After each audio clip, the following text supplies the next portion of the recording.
സകല ഭൂവാസികളുമായുള്ളവരെ യഹോവയ്ക്ക് ആർപ്പിടുവിൻ. സന്തോഷത്തോടെ യഹോവയെ സേവിക്കും. സംഗീതത്തോടെ അവന്റെ സന്നിധിയിൽ വരുവിൻ. യഹോവ തന്നെ ദൈവം എന്നറിവിൻ. അവൻ നമ്മെ ഉണ്ടാക്കി, നാം അവനുള്ളവർ ആകുന്നു. അവന്റെ ജനവും അവൻ മേയ്ക്കുന്ന ആടുകളും തന്നെ. അവന്റെ വാതിൽ സ്തോത്രത്തോടും അവന്റെ പ്രാകാരത്തിൽ സ്തുതിയോടും കൂടെ വരുവിൻ. അവന് സ്തോത്രം ചെയ്ത് അവന്റെ നാമത്തെ വാഴ്ത്തുവിൻ. യഹോവ നല്ലവനല്ലോ, അവന്റെ ദയ എന്നേക്കുമുള്ളത്. അവന്റെ വിശ്വസ്തത തലമുറ തലമുറയായി ഇരിക്കുന്നു. പ്രാർത്ഥിക്കുക.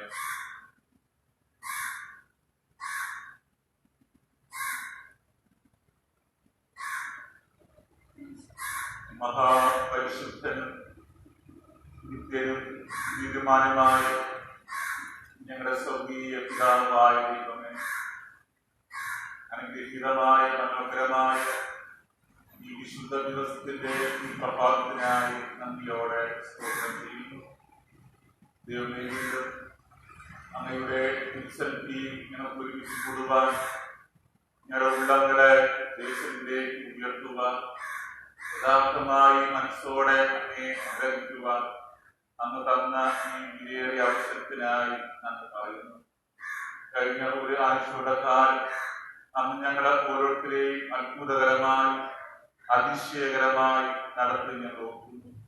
ഞങ്ങൾക്ക് ആവശ്യമായ വിവിധങ്ങളായ നന്മകളെ ഞങ്ങളുടെ ജീവിതത്തിലേക്ക് പകർന്നു. നമ്മുടെ ചെറിയ മറവിൽ അങ്ങ് ഞങ്ങളെ സൂക്ഷിച്ചു. ഉള്ളങ്കയിൽ അങ്ങ് ഞങ്ങളെ ഭക്ഷ്യത്തിനായി നന്ദി പറയുന്നു. പ്രത്യേകിച്ച് ദൈവമേ, ഞങ്ങളുടെ ദൈവികമായ സ്നേഹം ധാരാളമായി ഉൾപ്പാൻ ഇടയാക്കിയതിനായി നന്ദി പറയുന്നു. പരിശുദ്ധ അങ്ങ് ജീവിതത്തിൽ ചെയ്ത നന്മകൾ ഞങ്ങൾ ഓർക്കുമ്പോൾ ഞങ്ങൾക്ക് അത് എണ്ണുവാൻ അസാധ്യമാണ്. ഞങ്ങളുടെ ചിന്തകൾക്ക് പുറമാണ്. അത്രമാത്രം ധാരാളം നന്മകൾ ഞങ്ങളുടെ ജീവിതത്തിൽ അങ്ങ് പകർന്നിരിക്കുന്നതാണ്. ഞങ്ങളുടെ ജീവിതത്തിന്റെ എല്ലാ തലങ്ങളിലും കൂടെ ഇരുന്നത് ഓർത്ത് നന്ദി പറയുന്നു. പരിശുദ്ധ അല്പനേരം ഞങ്ങൾ അങ്ങയുടെ സന്നിധിയിലായിരിക്കുമ്പോൾ നമ്മുടെ സ്നേഹത്തെ ഉണർന്നുകൊണ്ട് അങ്ങ് മഹത്വപ്പെടുത്തുവാൻ, അങ്ങയുടെ നന്മകളെ ഉണർന്നുകൊണ്ട് യഥാർത്ഥമായിട്ട് നന്ദി അർപ്പിക്കാൻ കർത്താവേ അങ്ങ് ഞങ്ങളെ സഹായിക്കണമേ. ഞങ്ങളുടെ ഹൃദയത്തിലെ ചിന്തകളും ഞങ്ങളുടെ വാക്കുകളും പ്രകാരമായിരിക്കാൻ അങ്ങ് തന്നെ ഞങ്ങളെ പരിശു നടത്തണമേ. ഞങ്ങൾ കർത്താവെ ശൂന്യമായി നമ്മുടെ സന്നിധിയിലായിരിക്കുമ്പോൾ നമ്മുടെ ആത്മാവിൽ ഞങ്ങളെ നിറഞ്ഞ പാത്രങ്ങളാക്കി ഞങ്ങൾ തീർക്കണമേ. പരിശുദ്ധ കർത്താവെ ഞങ്ങളുടെ കുറവുകളെ, ലംഘനങ്ങളെ, പാപങ്ങളെ ക്ഷമിക്കണമേ. പരിശുദ്ധ കർത്താവെ ഈ ആരാധനയിലേക്ക് കൂടി വന്നിരിക്കുന്ന ഓരോരുത്തരെയും ഈ സമയം പ്രത്യേകിച്ച് ഭവനങ്ങൾ ആയിരുന്നുകൊണ്ട് ഓൺലൈനായിട്ട് ഈ ആരാധനയിൽ പങ്കെടുക്കുന്ന പ്രിയപ്പെട്ടവർക്ക് വേണ്ടി പ്രാർത്ഥിക്കുന്നു. കർത്താവെ ക്രിസ്ത്യൻ പ്രാർത്ഥിക്കണമേ. ഞങ്ങളായിരിക്കുന്ന സ്ഥലത്ത് കർത്താവിന്റെ നന്മ കുറിപ്പാൻ, കർത്താവിന്റെ സാന്നിധ്യം കുറിപ്പാൻ, കർത്താവ് നന്മകൾ പ്രാപിപ്പാൻ ദൈവം സഹായിക്കണമേ. ഈ ആരാധന ഓരോ ജീവിതങ്ങൾക്കും ഓരോ കുടുംബങ്ങൾക്കും അനുഗ്രഹത്തിന് കാരണമാക്കിയിടുവാൻ അന്ന് തന്നെ പ്രവർത്തിക്കണമേ. ഞങ്ങൾ ആരും വന്നതുപോലെ മടങ്ങിപ്പോകുവാൻ ഇടവരങ്ങളെ പ്രാർത്ഥിക്കുന്നു. ആത്മസന്തോഷത്തോടുകൂടെ ആത്മീക നന്മകളോടുകൂടെ അനുഗ്രഹിക്കപ്പെട്ടവരാൽ ഞങ്ങൾ സന്നിധിയിട്ട് മടങ്ങുവാൻ സഹായിക്കണമേ. ഈ ആരാധനയുടെ ഓരോ ഭാഗങ്ങളും കൂടെ ഇരിക്കണമേ. സകല സ്തുതിയും നമുക്ക് സ്വീകരിക്കണമേ. ഞങ്ങളുടെ കർത്താവായ യേശുവിന്റെ നാമത്തിൽ ഞങ്ങളുടെ പ്രാർത്ഥന കേൾക്കണമേ. പ്രിയ പിതാവേ, ആമേൻ.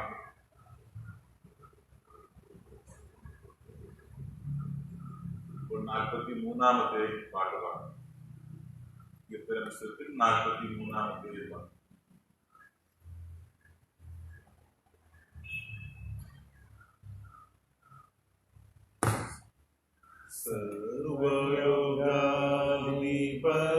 നമസ്കാരം സർവസൃഷ്ടകളെ നമസ്കാരം.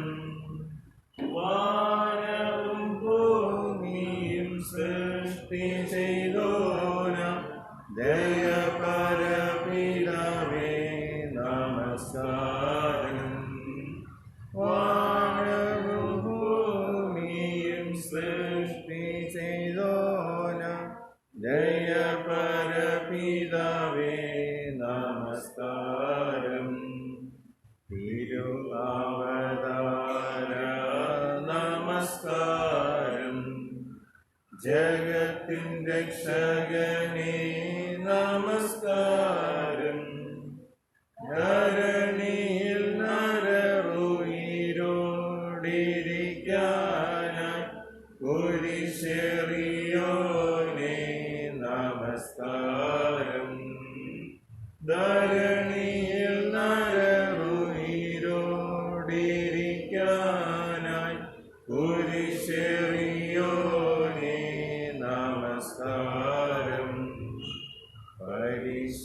പരിശുദ്ധാത്മാവേ നമസ്കാരം. പരമസദ്ഗുരുവേ നമസ്കാരം. അരുവിയായടിയ രാഗം തന്നിൽ വസിക്കും പരിശുദ്ധനേ സദാ നമസ്കാരം. അരുവിയായടിയ രാഗം തന്നിൽ വസിക്കും പരിശുദ്ധനേ സദാ നമസ്കാരം. മുത്തൊഴിയോനേ നമസ്കാരം.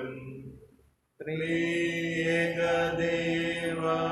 നമസ്കാരം.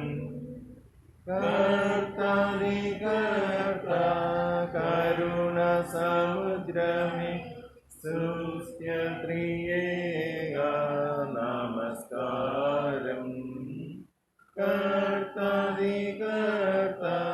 കരുണ സമുദ്രമേ സ്തുത്യ ത്രിയേക നമസ്കാരം.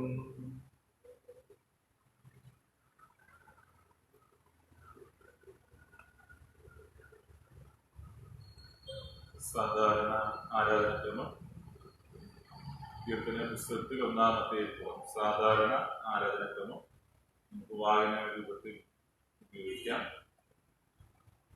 പിതാവിന്റെയും പുത്രന്റെയും പരിശുദ്ധാത്മാവിന്റെയും നാമത്തിൽ ആമേൻ. കർത്താവിൽ പ്രിയമുള്ളവരെ, പരമാർത്ഥ ഹൃദയത്തോടെ അടുത്തു വന്ന് നമ്മുടെ പിതാവായ ദൈവത്തോട് നമ്മുടെ പാപങ്ങളെ ഏറ്റുപറയുകയും നമ്മുടെ കർത്താവായ യേശുക്രിസ്തുവിൻ നാമത്തിൽ നമുക്ക് പാപക്ഷമ നൽകണമെന്ന് അപേക്ഷിക്കുകയും ചെയ്യുക. നമ്മുടെ സഹായം യഹോവയുടെ നാമത്തിലുള്ളത്. ആകാശത്തെ ഭൂമി ഉണ്ടാക്കിയത് അവനല്ലോ. ലംഘനങ്ങളെ യഹോവയോട് ഏറ്റുപറയുമെന്ന് ഞാൻ പറഞ്ഞു. അപ്പോൾ നീ എൻ്റെ പാപത്തിന്റെ കുറ്റം ക്ഷമിച്ചു തന്നു. സർവശക്തിയുള്ള ദൈവമേ, ഞങ്ങളുടെ സൃഷ്ടാവും രക്ഷിതാവും ആയുള്ളവേ, അരിഷ്ടമാകുന്ന ഞങ്ങൾ സ്വഭാവത്താൽ പാപമുള്ളവരും അശുദ്ധരും ആകുന്നുവെന്ന് നിനക്ക് വിരോധമായി വിചാരങ്ങളാലും വാക്കുകളാലും പ്രവൃത്തികളാലും പാപം ചെയ്തിരിക്കുന്നുവെന്നും ഞങ്ങൾ നിന്നോട് ഏറ്റു പറയുന്നു.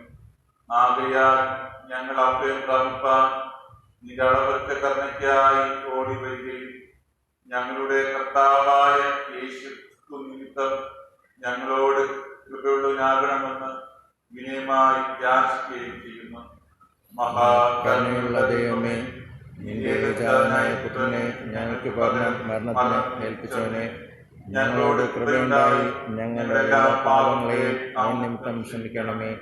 നിന്നെയും നിന്റെ ഇഷ്ടം കുറിച്ചുള്ള സത്യ അറിവിനെയും നിന്റെ വചനത്തിനുള്ള ഹൃദയപൂർവമായ അനുസരണത്തെയും നിന്റെ പരിശുദ്ധാത്മാവിനാൽ ഞങ്ങൾ വർദ്ധിപ്പിക്കണമെന്നും ഒടുവിൽ നിന്റെ കൃപയാൽ നിത്യജീവൻ പ്രാപിപ്പാൻ ഞങ്ങൾ അനുഗ്രഹിക്കണമെന്നും ഞങ്ങളുടെ കർത്താവായ യേശു ഞങ്ങൾ പ്രാർത്ഥിക്കുന്നു.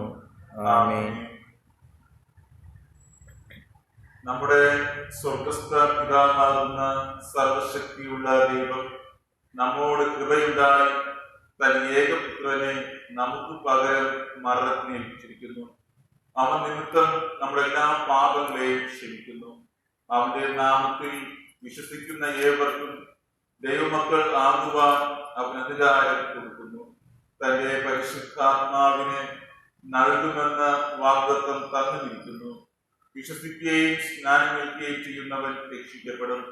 കർത്താവ് ഇത് നമുക്ക് എല്ലാവർക്കും നൽകുമാറാകട്ടെ. ആമേൻ. ആമേൻ. ആരംഭവാക്യത്തിന് പകരമായി 80-ാം സങ്കീർത്തനം 7 മുതൽ 19 വരെയുള്ള വാക്യങ്ങൾ നമുക്ക് വാക്യമായിട്ട് വായിക്കാം. സങ്കീർത്തനം 80 7 മുതൽ 19 വരെയുള്ള വാക്യങ്ങൾ നമുക്ക് വാക്യമായിട്ട് വായിക്കാം. സൈന്യങ്ങളുടെ ദൈവമേ, ഞങ്ങളെ യഥാസ്ഥാനപ്പെടുത്തണമേ. ഞങ്ങൾ രക്ഷപ്പെടേണ്ടതിന് തിരുമുഖം പ്രകാശിപ്പിക്കണമേ. നീ മിസ്രൈമിൽ നിന്ന് ഒരു മുന്തിരികൊള്ളി കൊണ്ടുവന്നു, ജാതികളെ നീക്കിക്കളഞ്ഞ് അതിനെ നട്ടു. നീ അതിന് തടം എടുത്തു, അത് വേരൂന്നി ദേശത്ത് പടർന്നു. എൻ്റെ നിഴൽ കൊണ്ട് പർവ്വതങ്ങൾ മൂടിയിരുന്നു, അതിൻ്റെ കൊമ്പുകൾ ഉണ്ടായിരുന്നു. അത് കൊമ്പുകളെ സമുദ്രം വരെയും ചില്ലകളെ നദി വരെയും നീട്ടിയിരുന്നു. വഴി പോകുന്നവരൊക്കെ അതിനെ പറിപ്പാൻ തക്കവണ്ണം നീ അതിനെ വേലികളെ പൊളിച്ചു കളഞ്ഞതുണ്ട്. കാട്ടുപന്നി അതിനെ മാന്തിക്കളയുന്നു, വയലിലെ മൃഗങ്ങൾ അത് തിന്നുകളയുന്നു. സൈന്യങ്ങളുടെ നേരെ തിരിഞ്ഞു വരണമേ, സ്വർഗത്തിൽ നിന്ന് നോക്കി കടാക്ഷിച്ച് നീ മുന്തിരിവള്ളിയെ സന്ദർശിക്കണമേ. നിന്റെ വലങ്കൈ നട്ടിട്ടുള്ളതിനെയും നീ നിനക്കായി വളർത്തിയ തൈയെയും പാലിക്കണമേ. അതിനെ നീ വെച്ച് ഒരു വെട്ടിക്കളയുകയും ചെയ്തിരിക്കുന്നു, നിന്റെ മുഖത്തിൻ്റെ നശിച്ചു പോകുന്നു. നിന്റെ കൈ നിന്റെ വലത്തുഭാഗത്തെ പുരുഷന്റെ നീ നിനക്കായി വളർത്തിയ മനുഷ്യപുത്രന്റെ മേൽ തന്നെ ഇരിക്കട്ടെ. എന്നാൽ ഞങ്ങൾ നിന്നെ വിട്ടിട്ടുണ്ട്, ഞങ്ങളെ ജീവിക്കുന്നതിന് ഞങ്ങൾ നിന്റെ നാമത്തെ വിളിച്ച് രക്ഷിക്കുന്നു. ചേർന്ന് വായിക്കാം. സൈന്യങ്ങളുടെ ദൈവമായ യഹോവേ, ഞങ്ങളുടെ യഥാസ്ഥാനപ്പെടുത്തണമേ. ഞങ്ങൾ രക്ഷപ്പെടേണ്ടതിന് തിരുമുഖം പ്രകാശിപ്പിക്കണമേ. പിതാവിനും പുത്രനും പരിശുദ്ധാത്മാവിനും മാത്രം ഉണ്ടാകട്ടെ, ആദിയിലും എപ്പോഴും എന്നേക്കുമുള്ള പ്രകാരം തന്നെ. ആമേൻ. കർത്താവേ, ഞങ്ങളോട് കരുണയുണ്ടാകണമേ. ക്രിസ്തുവേ, ഞങ്ങളോട് കരുണയുണ്ടാകണമേ. കർത്താവേ, ഞങ്ങളോട് കരുണയുണ്ടാകണമേ. അത്യുന്നതങ്ങളിൽ ദൈവത്തിന് മഹത്വം, ഭൂമിയിൽ ദേവസാള മനുഷ്യർക്ക് സമാധാനം. കർത്താവായ ദൈവമേ, സ്വർഗീയ രാജാവേ, സർവശക്തിയുള്ള പിതാവായ ദൈവമേ, ഞങ്ങൾ നിന്നെ സ്തുതിക്കുന്നു, ഞങ്ങൾ നിന്നെ വാഴ്ത്തുന്നു, ഞങ്ങൾ നിന്നെ വന്ദിക്കുന്നു, ഞങ്ങൾ നിന്നെ മഹത്വപ്പെടുത്തുന്നു. നിന്റെ വലിയ മഹത്വത്തിനായി ഞങ്ങൾ നിനക്ക് സ്തോത്രം ചെയ്യുന്നു.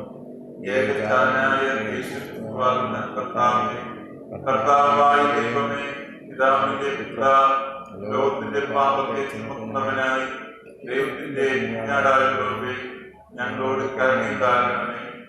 ലോകത്തിന്റെ പാപത്തെ ചുമക്കുന്നവനെ ഞങ്ങളുടെ പ്രാർത്ഥന കൈക്കൊള്ളണമേ.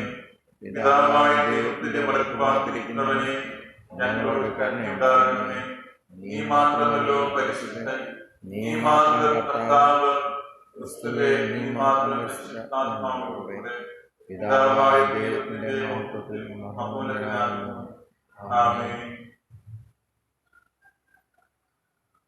കർത്താവ് നിങ്ങളോട് കൂടെ ഇരിക്കുമാറാകട്ടെ. നമുക്ക് പ്രാർത്ഥിക്കാം.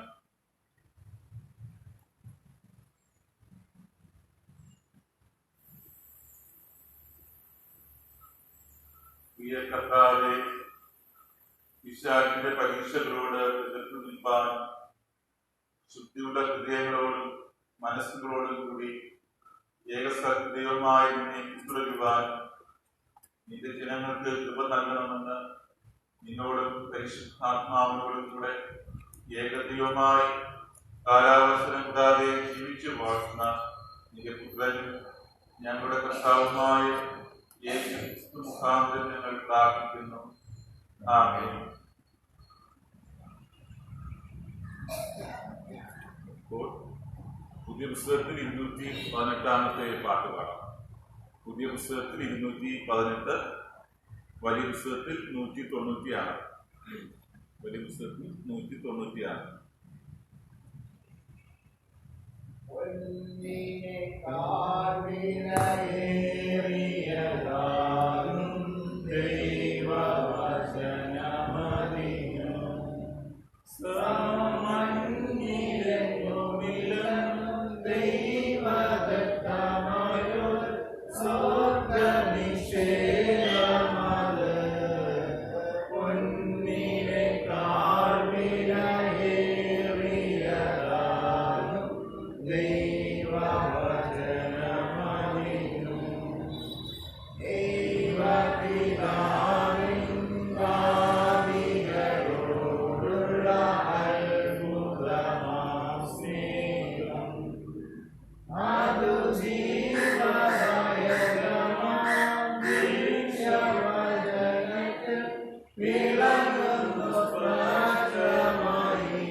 പെന്തക്കോസ്തിന് ശേഷമുള്ള 18-ാം ഞായറായ ഇന്നത്തേക്ക് വായിക്കുവാനായിട്ട് തിരഞ്ഞെടുത്തിരിക്കുന്ന ഒന്നാമത്തെ വേദഭാഗം വിശുദ്ധ യെശയ്യാവ് പ്രവാചകന്റെ പുസ്തകം 5-ാം അധ്യായം 1 മുതൽ 7 വരെയുള്ള വാക്യം.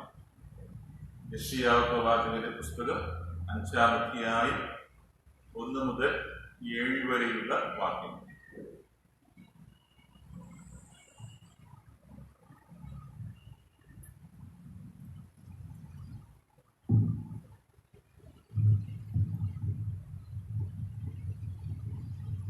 ഞാൻ എന്റെ പ്രിയതമന് അവന്റെ മുന്തിരിത്തോട്ടത്തെ കുറിച്ച് എന്റെ പ്രിയന്റെ പാട്ട് പാടും.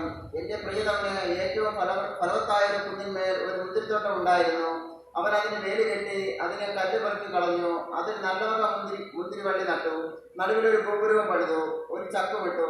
മുന്തിരിങ്ങ കായ്ക്കുമെന്ന് അവൻ കാത്തിരുന്നു. കായ്ച്ചതോ കാട്ടുമുന്തിരിങ്ങ അത്രേ.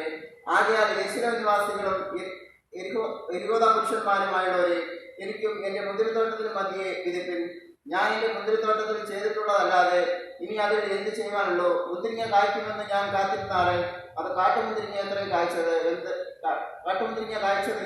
ആകയാൽ വരുവിൻ, ഞാൻ എന്റെ മുന്തിരിത്തോട്ടത്തോട് എന്ത് ചെയ്യും എന്ന് നിങ്ങളോട് അറിയിക്കാം.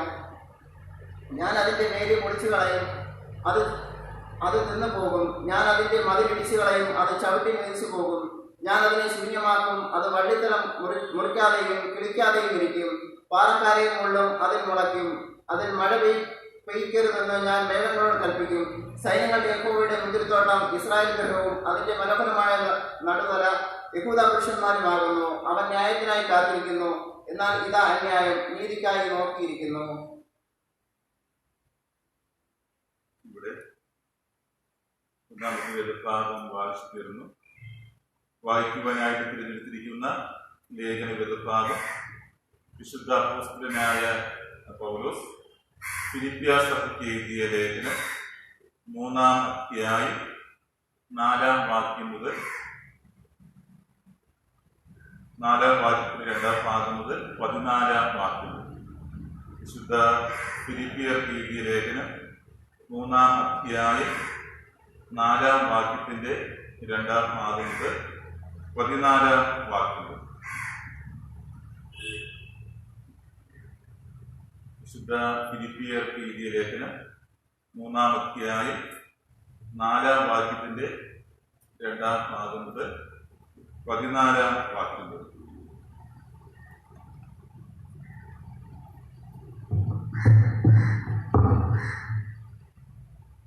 മറ്റാർക്കാനും ജലത്തിൽ ആശ്രയിക്കാം എന്ന് തോന്നിയാൽ എനിക്കധികം. 8-ാം നാളിൽ പരിശീലനേറ്റവൻ ഇസ്രായേൽ ജാതിക്കാരൻ, ബെന്യാമീൻ ഗോത്രക്കാരൻ, എബ്രായരിൽ നിന്ന് ജനിച്ച എബ്രായൻ, ന്യായപ്രമാണം സംബന്ധിച്ച് പരീശൻ, ശുഷ്കാന്തി സംബന്ധിച്ച് സഭയെ ഉപദ്രവിച്ചവൻ, ന്യായപ്രമാണത്തിന്റെ നീതി സംബന്ധിച്ച് അനിന്യൻ.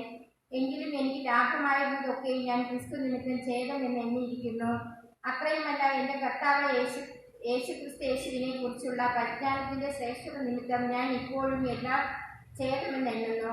ഞാൻ ക്രിസ്തുവിനെ നേടേണ്ടതിനും ന്യായപ്രമാണത്തിൽ നിന്നുള്ള എൻ്റെ സ്വന്തം നീതിയല്ല, ക്രിസ്തുവിലുള്ള വിശ്വാസം മൂലം ദൈവം വിശ്വസിക്കുന്നവർക്ക് നൽകുന്ന നീതി തന്നെ ലഭിച്ച് അവനിൽ ഇരിക്കേണ്ടതിനും അവന്റെ മരണത്തോട് അനുരൂപപ്പെട്ടിട്ട് അവനെയും അവന്റെ പുനരുത്ഥാനത്തിന്റെ ശക്തിയെയും അവന്റെ കഷ്ടാനുഭവങ്ങളുടെ കൂട്ടായ്മയെയും അനുഭവിച്ചറിയേണ്ടതിനും ഇങ്ങനെ വല്ല വിധേനയും മരിച്ചവരുടെ ഇടയിൽ നിന്നുള്ള പുനരുത്ഥാനം പ്രാപിക്കണം എന്ന് വച്ചും ഞാൻ അവന്റെ നിമിത്തം എല്ലാം ഉപേക്ഷിച്ച് ചവർ എന്നെണ്ണുന്നു.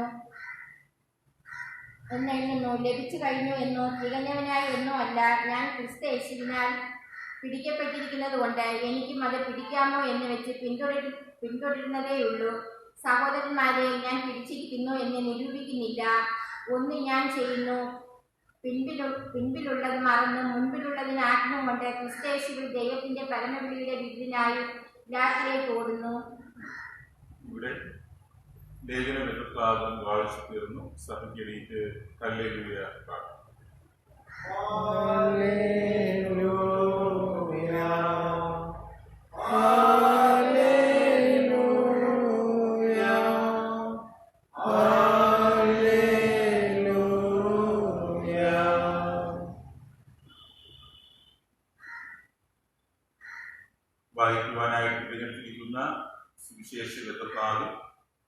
വിശുദ്ധ മത്തായിയുടെ സുവിശേഷം 21-ാം അധ്യായം 33 മുതൽ 46 വരെയുള്ള വാക്യങ്ങൾ. വിശുദ്ധ മത്തായിയുടെ സുവിശേഷം 21-ാം അധ്യായം 33 മുതൽ 46 വരെയുള്ള വാക്യങ്ങൾ. കർത്താവേ, നിനക്ക് മഹത്വമുണ്ടാകട്ടെ.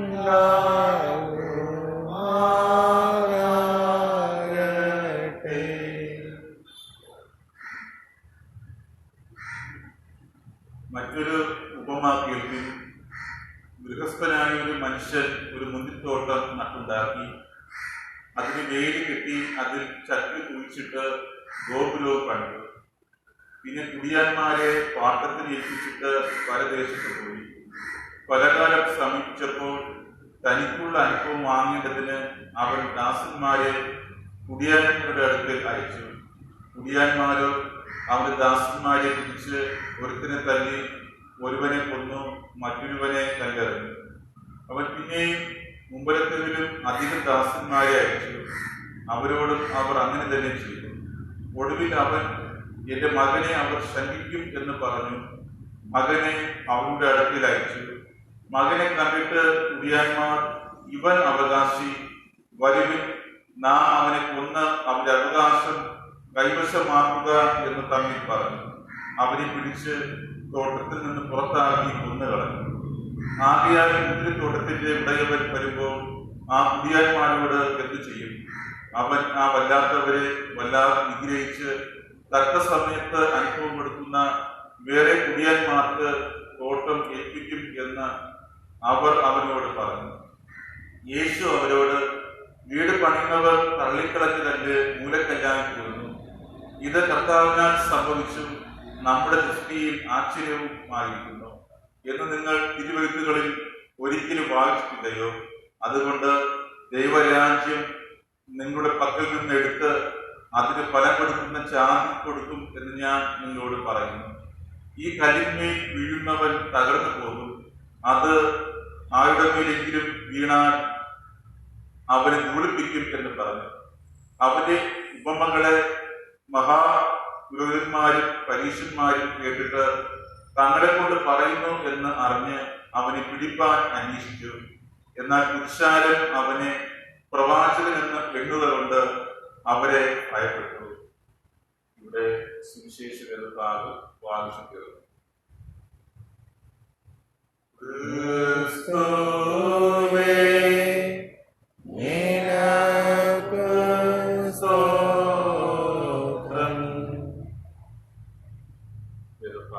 വായിച്ചു കേട്ട നമുക്ക് നമ്മുടെ വിശ്വാസം അപ്പോസ്തല വിശ്വാസ പ്രമാണം അനുസരിച്ച് സർവശക്തിയുള്ള പിതാവായി ആകാശത്തെയും ഭൂമിയെയും സൃഷ്ടിച്ചവനായ ദൈവത്തിൽ ഞാൻ വിശ്വസിക്കുന്നു. അവന്റെ പുത്രനായി നമ്മുടെ കർത്താവായ യേശുക്രിസ്തുവിനെ വിശ്വസിക്കുന്നു. ആയും പരിശുദ്ധാത്മാവിനാൽ ഉത്ഭവിക്കപ്പെട്ട് കന്യകയിൽ ജനിച്ച് പൊന്തിയോസ് പിലാത്തോസിൽ കഷ്ടമനുഭവിച്ച് ക്രൂശിക്കപ്പെട്ട് മരിച്ചപ്പെട്ടു. അവൻ പാറയിലേക്ക് ഇറങ്ങി മൂന്നാം ദിവസം മരിച്ചവരിൽ നിന്ന് ഉയർത്തെഴുന്നേറ്റ് സ്വർഗ്ഗാരോഹണം ചെയ്ത് സർവശക്തിയുള്ള പിതാവായ ദൈവത്തിന്റെ വലത്തുഭാഗത്തിൽ അവിടെ നിന്ന് ജീവനുള്ളവരെയും മരിച്ചവരെയും ഞാൻ ഉത്പാദിപ്പിക്കുകയും ചെയ്തു. പരിശുദ്ധാത്മാവിൽ ഞാൻ വിശ്വസിക്കുന്നു. വിശുദ്ധമാകുന്ന വിശുദ്ധ ക്രിസ്തീയ സഭയിൽ പാപമോചനവും ശരീരത്തിന് പുനരുത്ഥാനവും നിത്യജീവനും ഉണ്ടെന്ന് ഞാൻ വിശ്വസിക്കുന്നു. ആമേൻ. സഭയിരുന്ന് പുതിയ പുസ്തകത്തിൽ 332-ാമത്തെ പാട്ട് പാടാം. പുതിയ പുസ്തകത്തിൽ 332, വലിയ പുസ്തകത്തിൽ 305. വലിയ പുസ്തകത്തിൽ 305.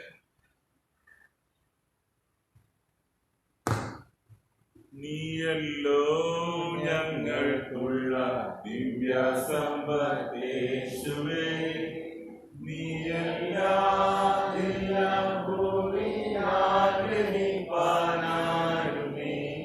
നീയല്ലോ ഞങ്ങൾക്കുള്ള ദിവ്യ സമ്പത്തേശുവേ, നീയല്ലോ ഞങ്ങൾക്കായി മണ്ണിടത്തിൽ വന്നതും നീചരാം ഞങ്ങളുടെ പാപമെല്ലാം ഏറ്റെടുത്തതും, ദിവ്യസമ്പത്തേശുവേ പാർവതി മലമുകളിറി നീ ഞങ്ങൾക്കായി പാകരം ചേർന്നു തൂങ്ങി മരിച്ചുയിരേകിയ നീയല്ലോ ഞങ്ങൾക്കുള്ള ദിവ്യസമ്പത്തേശുവേ അന്നു ഞങ്ങൾക്കുള്ളതെല്ലാം തന്നു പോറ്റുന്നു ഇന്നുമെന്നും കൂടെയുണ്ടെന്നുള്ള വാക്കു തന്നവൻ നീയല്ലോ ഞങ്ങൾക്കുള്ള ദിവ്യസമ്പത്തേശുവേ ശത്രുവീനഗ്നിയസ്ത്രം ശക്തിയോടെ എതിർക്കുന്ന മാത്രയിൽ ജയം തന്നു കാത്തു സൂക്ഷിച്ചിടുന്ന നീയല്ലോ ഞങ്ങൾക്കുള്ള ദിവ്യസമ്പത്തേശുവേ ജനങ്ങളുടെ വലമർന്നു നീ ഞങ്ങൾക്കായി ദിനം പ്രതി പക്ഷവാദം ചെയ്തു ജീവിച്ചിടുന്ന നീയല്ലോ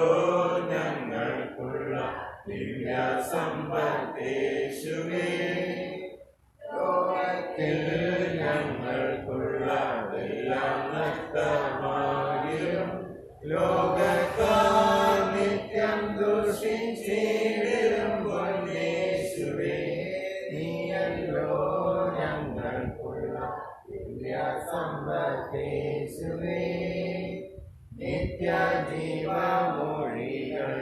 പിന്നിലുണ്ട് പാടനെ നിന്നെ വിട്ടിട്ടടിയങ്ങളെങ്ങു പോയി വസിക്കും നീയല്ലോ ഞങ്ങൾക്കുള്ള ദിവ്യസമ്പത്തേശുവേ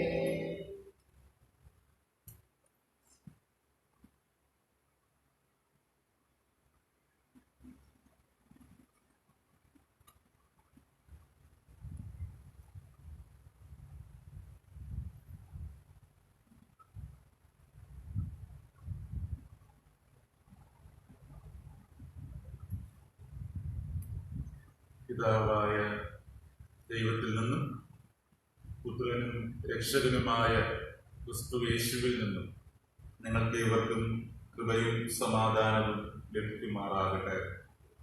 ആമേൻ.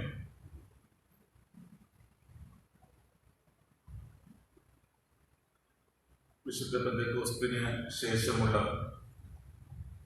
18-ാം ഞായറായ ഇന്നത്തെ ചിന്തയ്ക്കായിട്ട് തിരഞ്ഞെടുത്തിരിക്കുന്ന വേദഭാഗം നാം വായിച്ചു കേട്ട സുവിശേഷ വേദഭാഗം വിശുദ്ധ മത്തായിയുടെ സുവിശേഷം 21-ാം അധ്യായം 33 മുതൽ 46 വരെയുള്ള വാക്യങ്ങൾ. അതിൽ 42 മുതലുള്ള വാക്യങ്ങൾ ഒരിക്കൽ കൂടെ വായിക്കും. യേശു അവരോട്, വീട് പണിയുന്നവർ തള്ളിക്കളഞ്ഞ കല്ല് മൂലക്കല്ലായി തീർന്നു. ഇത് കർത്താവിനാൽ സംഭവിച്ചു, നമ്മുടെ ദൃഷ്ടിയിൽ ആശ്ചര്യവുമായിരിക്കുന്നു എന്ന് നിങ്ങൾ തിരുവെഴുത്തുകളിൽ ഒരിക്കലും വായിച്ചിട്ടില്ലയോ? അതുകൊണ്ട് ദൈവരാജ്യം നിങ്ങളുടെ പക്കൽ നിന്നെടുത്ത് അതിന് ഫലം കൊടുക്കുന്ന ജാതിക്ക് കൊടുക്കും എന്ന് ഞാൻ നിങ്ങളോട് പറയുന്നു. ഈ കല്ലിന്മേൽ വീഴുന്നവൻ തകർന്നു പോകും.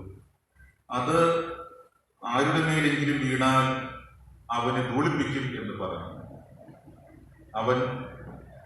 അവന്റെ ഉപമകളെ മഹാവിരുദ്ധന്മാരും ശാസ്ത്രിമാരും പരീക്ഷന്മാരും കേട്ടിട്ട് തങ്ങളെ കൊണ്ട് പറയുന്നുവെന്ന് അറിഞ്ഞ് അവനെ പിടിപ്പാൻ അന്വേഷിച്ചു. എന്നാൽ പുരുഷാരം അവനെ പ്രവാചകനെന്ന് എണ്ണുക കൊണ്ട് അവരെ ഭയപ്പെട്ടു. നമുക്ക് പ്രാർത്ഥിക്കാം. ഞങ്ങളെ വാത്സല്യമായി സ്നേഹിക്കുന്ന ഞങ്ങളുടെ സ്വർഗീയ പിതാവായ ദൈവമേ, അനുഗ്രഹിക്കപ്പെട്ട ഈ വിശുദ്ധ ശബത്തിനായി നന്ദിയോടെ സ്തോത്രം ചെയ്യുന്നു. ദൈവമേ, ഈ വിശുദ്ധ ശബത്തിൽ വിവിധ ഇടങ്ങളിലായിരുന്ന ഞങ്ങൾക്ക് അങ്ങയുടെ സന്നിധിയിൽ വിളിച്ചു കൂടുവാൻ ഒരു മനസ്സോടെ ഐക്യതയോടെ അങ്ങയെ ആരാധിക്കുവാൻ അങ്ങ് തന്ന ഈ അവസരത്തിനായിട്ട് നന്ദി പറയുന്നു. ദൈവമേ, ഞങ്ങളിപ്പോൾ അങ്ങയുടെ വചനങ്ങളെ കേൾക്കുവാനായി ധ്യാനിക്കുവാനായി കൂടെ ആയിരിക്കുന്നു. ഞങ്ങൾക്കായിട്ട് തന്ന തിരുവചനത്തിനായി സ്തുതിക്കുന്നു. ദൈവമേ, വചനം കേൾക്കുന്ന അങ്ങയുടെ മക്കളെയും വചനം സംസാരിക്കുന്ന അടിയനെയും അങ്ങയുടെ ആത്മാവിനെ നിറച്ച് വഴി നടത്തണം. വചനം കേട്ട് ഹൃദയത്തിൽ നിക്ഷേപിക്കുവാൻ 30, 60, 100 മേൽ ഫലം കൊടുക്കുവാൻ ഞങ്ങളെ പ്രാപ്തരാക്കുന്നു. ഞങ്ങളുടെ കർത്താവായ യേശു ക്രിസ്തുവിന്റെ നാമത്തിൽ ഞങ്ങളുടെ പ്രാർത്ഥന കേൾക്കണമേ, പ്രിയ പിതാവേ. ആമേൻ. ക്രിസ്തു യേശുവിനാൽ അനുഗ്രഹിക്കപ്പെട്ടവരെ, നമ്മുടെ ഇന്നത്തെ ധ്യാനഭാഗത്തിന്റെ കേന്ദ്ര ആശയം നമുക്കിങ്ങനെ പറയാം: ദൈവരാജ്യത്തിൽ നമുക്ക് നൽകപ്പെട്ടിരിക്കുന്ന ചുമതലകൾ വിശ്വസ്തയോടെ ചെയ്യുവാൻ യേശു നമ്മെ വിളിക്കുന്നു. ദൈവരാജ്യത്തിൽ നമുക്ക് നൽകപ്പെട്ടിരിക്കുന്ന ചുമതലകൾ വിശ്വസ്തയോടെ ചെയ്യുവാൻ യേശു നമ്മെ വിളിക്കുന്നു. നാം ദൈവരാജ്യത്തിലേക്കായി വിളിക്കപ്പെട്ടവർ എന്നുള്ളതാണ് നമ്മുടെ ധ്യാനഭാഗം നമ്മെ പഠിപ്പിക്കുന്നത്. ദൈവരാജ്യം എന്ന് പറയുമ്പോൾ അതിനി വരാൻ പോകുന്ന ഒന്നായിട്ടാണ് പലരും ചിന്തിക്കുന്നത്. ഇനി ലഭിക്കുവാൻ പോകുന്ന, അല്ലെങ്കിൽ ഇനി കിട്ടുവാൻ പോകുന്ന ഒന്നായിട്ടാണ് ദൈവരാജ്യം എന്നതുകൊണ്ട് ചിന്തിക്കുന്നത്. എന്നാൽ ദൈവരാജ്യം വരുവാൻ പോകുന്ന ഒന്നായിട്ടല്ല. ദൈവരാജ്യം എന്ന് പറയുമ്പോൾ, ദൈവരാജ്യത്തിന്റെ അനുഭവം എന്ന് പറയുമ്പോൾ, അത് ഈ ലോകത്തിൽ ആരംഭിച്ച് നിത്യതയോളം തുടരുന്ന ഒന്നായിട്ടാണ് വേദപുസ്തകം നമ്മെ പഠിപ്പിക്കുന്നത്. കർത്താവായ യേശുക്രിസ്തുവിന്റെ ശിഷ്യന്മാരോട്, തന്നോട് കൂടെ ഉണ്ടായിരുന്ന ജനത്തോടും കർത്താവ് പറയുകയുണ്ടായി, ദൈവരാജ്യം നിങ്ങളുടെ അടുക്കൽ തന്നെ ഉണ്ടല്ലോ എന്നാണ്. ഈ ദൈവരാജ്യത്തിന്റെ അനുഭവം നമുക്ക് ഈ ലോകത്തിൽ മനസ്സിലാക്കുവാൻ, അനുഭവിക്കുവാനായിട്ട് സാധിക്കും. ദൈവരാജ്യം എന്ന് പറയുമ്പോൾ ഈ ലോകത്തിൽ ആരംഭിച്ച് നിത്യതയോളം നീളുന്ന ഒന്നായിട്ട് തിരുവചനം നമ്മെ പഠിപ്പിക്കുന്നു. അപ്പോ വേദപുസ്തകം പറയുന്നതനുസരിച്ച് നാം ദൈവരാജ്യത്തിന്റെ അനുഭവത്തിലായിരിക്കുകയാണ്. നാം ദൈവരാജ്യത്തിലേക്കായി വിളിക്കപ്പെട്ടിരിക്കുകയാണ്. അപ്പൊ ദൈവരാജ്യത്തിന്റെ അനുഭവത്തിലായിരിക്കുന്ന, ദൈവരാജ്യത്തിന്റെ വക്താക്കളായിരിക്കുന്ന നാം, ദൈവം നമ്മെ ഏൽപ്പിച്ചിരിക്കുന്ന ചുമതലകൾ നാം ശരിയായിട്ട് നിർവഹിക്കണമെന്ന് തിരുവചനം നമ്മെ പഠിപ്പിക്കുകയാണ്. ദൈവം തിരഞ്ഞെടുത്തിരിക്കുന്ന മുന്തിരിവള്ളിയാണ് നാം എന്ന് യെശയ്യാവ് 5:1 വാക്യങ്ങൾ രേഖപ്പെടുത്തിയിരിക്കുകയാണ്. നാം ഇന്ന് വായിച്ച ഒന്നാമത്തെ ധ്യാനഭാഗത്ത് ദൈവം നമ്മെ തിരഞ്ഞെടുത്തിരിക്കുന്നു. ദൈവം തിരഞ്ഞെടുത്ത മുന്തിരിവള്ളിയാണ് നാം എന്ന് പറയുക. മുന്തിരിത്തോട്ടമാണ് നാം എന്ന് തിരുവചനം നമ്മെ പഠിപ്പിക്കുകയാണ്. ആ മുന്തിരിത്തോട്ടം, അല്ലെങ്കിൽ ആ ദൈവരാജ്യം പരിപാലിക്കുവാനും സംരക്ഷിക്കുവാനും നമുക്ക് വിളിയുണ്ട് എന്നുള്ളതാണ് ഇവിടെ തിരുവചനം നമ്മെ പഠിപ്പിക്കുന്നത്. ദൈവരാജ്യത്തിന്റെ അനുഭവം, ആ അനുഭവം മറ്റുള്ളവർക്ക് പകരുവാനായിട്ട് ദൈവം നമ്മെ വിളിക്കുകയാണ്. നാം യഥാർത്ഥ ദൈവമക്കളായി ദൈവരാജ്യത്തിന്റെ അനുഭവത്തിലായിരിക്കുന്നുണ്ടോ? ഈ ലോകത്ത് നാം ജീവിക്കുമ്പോൾ ദൈവരാജ്യത്തിന്റെ അനുഭവത്തിൽ നാം ജീവിക്കുന്നുണ്ടോ എന്നുള്ളത് നാം ചിന്തിക്കുകയാണ്. ഇവിടെ യെശയ്യാവ് പ്രവാചകന്റെ പുസ്തകത്തിൽ അവിടെ ഇസ്രായേൽ ജനത്തെ കുറിച്ച് പറയുമ്പോൾ അവിടെ നമുക്ക് കാണാനായിട്ട് സാധിക്കും, ദൈവം മുന്തിരിവള്ളിയായിട്ട് നട്ടിരിക്കുകയാണ് ഇസ്രായേൽ മക്കളെ. അവിടെ പറയുന്നതനുസരിച്ച് യെശയ്യാവ് 5:1 വായിക്കുന്നതനുസരിച്ച്, എന്റെ പ്രിയതമന് ഏറ്റവും ഫലവത്തായ ഒരു കുന്നിന്മേൽ ഒരു മുന്തിരിത്തോട്ടം ഉണ്ടായിരുന്നു. അവൻ അതിന് വേലി കെട്ടി, അതിലെ കല്ല് പറക്കിക്കളഞ്ഞു, അതിൽ നല്ല വക മുന്തിരിവള്ളി നട്ടു, നടുവിൽ ഗോപുരവും പണിതു, ഒരു ചത്തും ഇട്ടു. മുന്തിരിങ്ങ കായ്ക്കുമെന്ന് അവൻ കാത്തിരുന്നു, കാച്ചതോ കാട്ടുമുന്തിരിങ്ങ അത്രേ എന്ന് പറയുകയാണ്. ദൈവരാജ്യത്തിന്റെ അനുഭവത്തിൽ ആയിരിക്കുവാൻ, ദൈവരാജ്യത്തിന്റെ അനുഭവത്തിലേക്ക് മറ്റുള്ളവരെ നയിക്കുവാൻ, മറ്റുള്ളവർ ദൈവരാജ്യത്തിന്റെ അനുഭവം പകർന്നു കൊടുക്കുവാൻ നട്ടിരിക്കുന്ന നാം എപ്രകാരമുള്ള ഫലമാണ് നൽകുന്നത്? ദൈവം നമ്മെ മുന്തിരിവള്ളിയായിട്ട് നട്ടിരിക്കുന്നുവെന്ന് യെശയ്യാവ് പ്രവാചകൻ പുസ്തകത്തിൽ രേഖപ്പെടുത്തുകയാണ്. അപ്പോ നല്ല വക മുന്തിരിവള്ളിയായിട്ടാണ് നമ്മെ നട്ടിരിക്കുന്നത്. നാം ഈ ഭൂമിയിൽ ജനിച്ചു വീഴുന്നത് അങ്ങനെയാണ്. നല്ല മുന്തിരിവള്ളിയായിട്ട് ദൈവം നമ്മെ ഈ ഭൂമിയിൽ ആക്കി വെച്ചിരിക്കുന്നു. നല്ല ഫലം കൊടുക്കുവാനായിട്ട് എല്ലാ അനുകൂല സാഹചര്യങ്ങളും ഒരുക്കി, തോട്ടം വൃത്തിയാക്കി, മുന്തിരി തോട്ടം വൃത്തിയാക്കി, ശത്രുമൃഗം അല്ലെങ്കിൽ മൃഗങ്ങൾ കടക്കാതെ വണ്ണം അതിന് വേല് കെട്ടി, അതിന് കല്ല് പറക്കിക്കളഞ്ഞു, ഒരു ഗോപുരം അവിടെ പണിതു, ചക്കിട്ടു, ഫലം പ്രതീക്ഷിക്കുകയാണ്. നല്ല വക മുന്തിരിവള്ളിയായിട്ട് നട്ടു. അപ്പൊ നല്ല ഫലത്തിനായിട്ട് കാത്തിരുന്നു. പക്ഷെ കാച്ചതോ കാട്ടുമുന്തിരി എന്നാണ് പറയുന്നത്. അപ്പോ ദൈവരാജ്യത്തിന്റെ അനുഭവത്തിലായിരിക്കുന്ന അല്ലെങ്കിൽ ദൈവരാജ്യത്തിന്റെ വക്താക്കൾ എന്ന് പറഞ്ഞ് നടക്കുന്ന ഇസ്രായേൽ ജനത്തിൽ അല്ലെങ്കിൽ നമ്മിൽ ഈ കാട്ടുമുന്തിരിയുടെ അനുഭവം ഉണ്ടോ എന്നുള്ളതാണ്. അപ്പോ കാട്ടുമുന്തിരി കയ്പിന്റെ അനുഭവം ശിക്ഷയ്ക്ക് കാരണമാകുന്നു. ഇവിടെ എന്ത് ചെയ്യുന്നു? അതുകൊണ്ട് ഞാൻ എന്ത് ചെയ്യുമെന്ന് ഇവിടെ പറയുകയാണ്.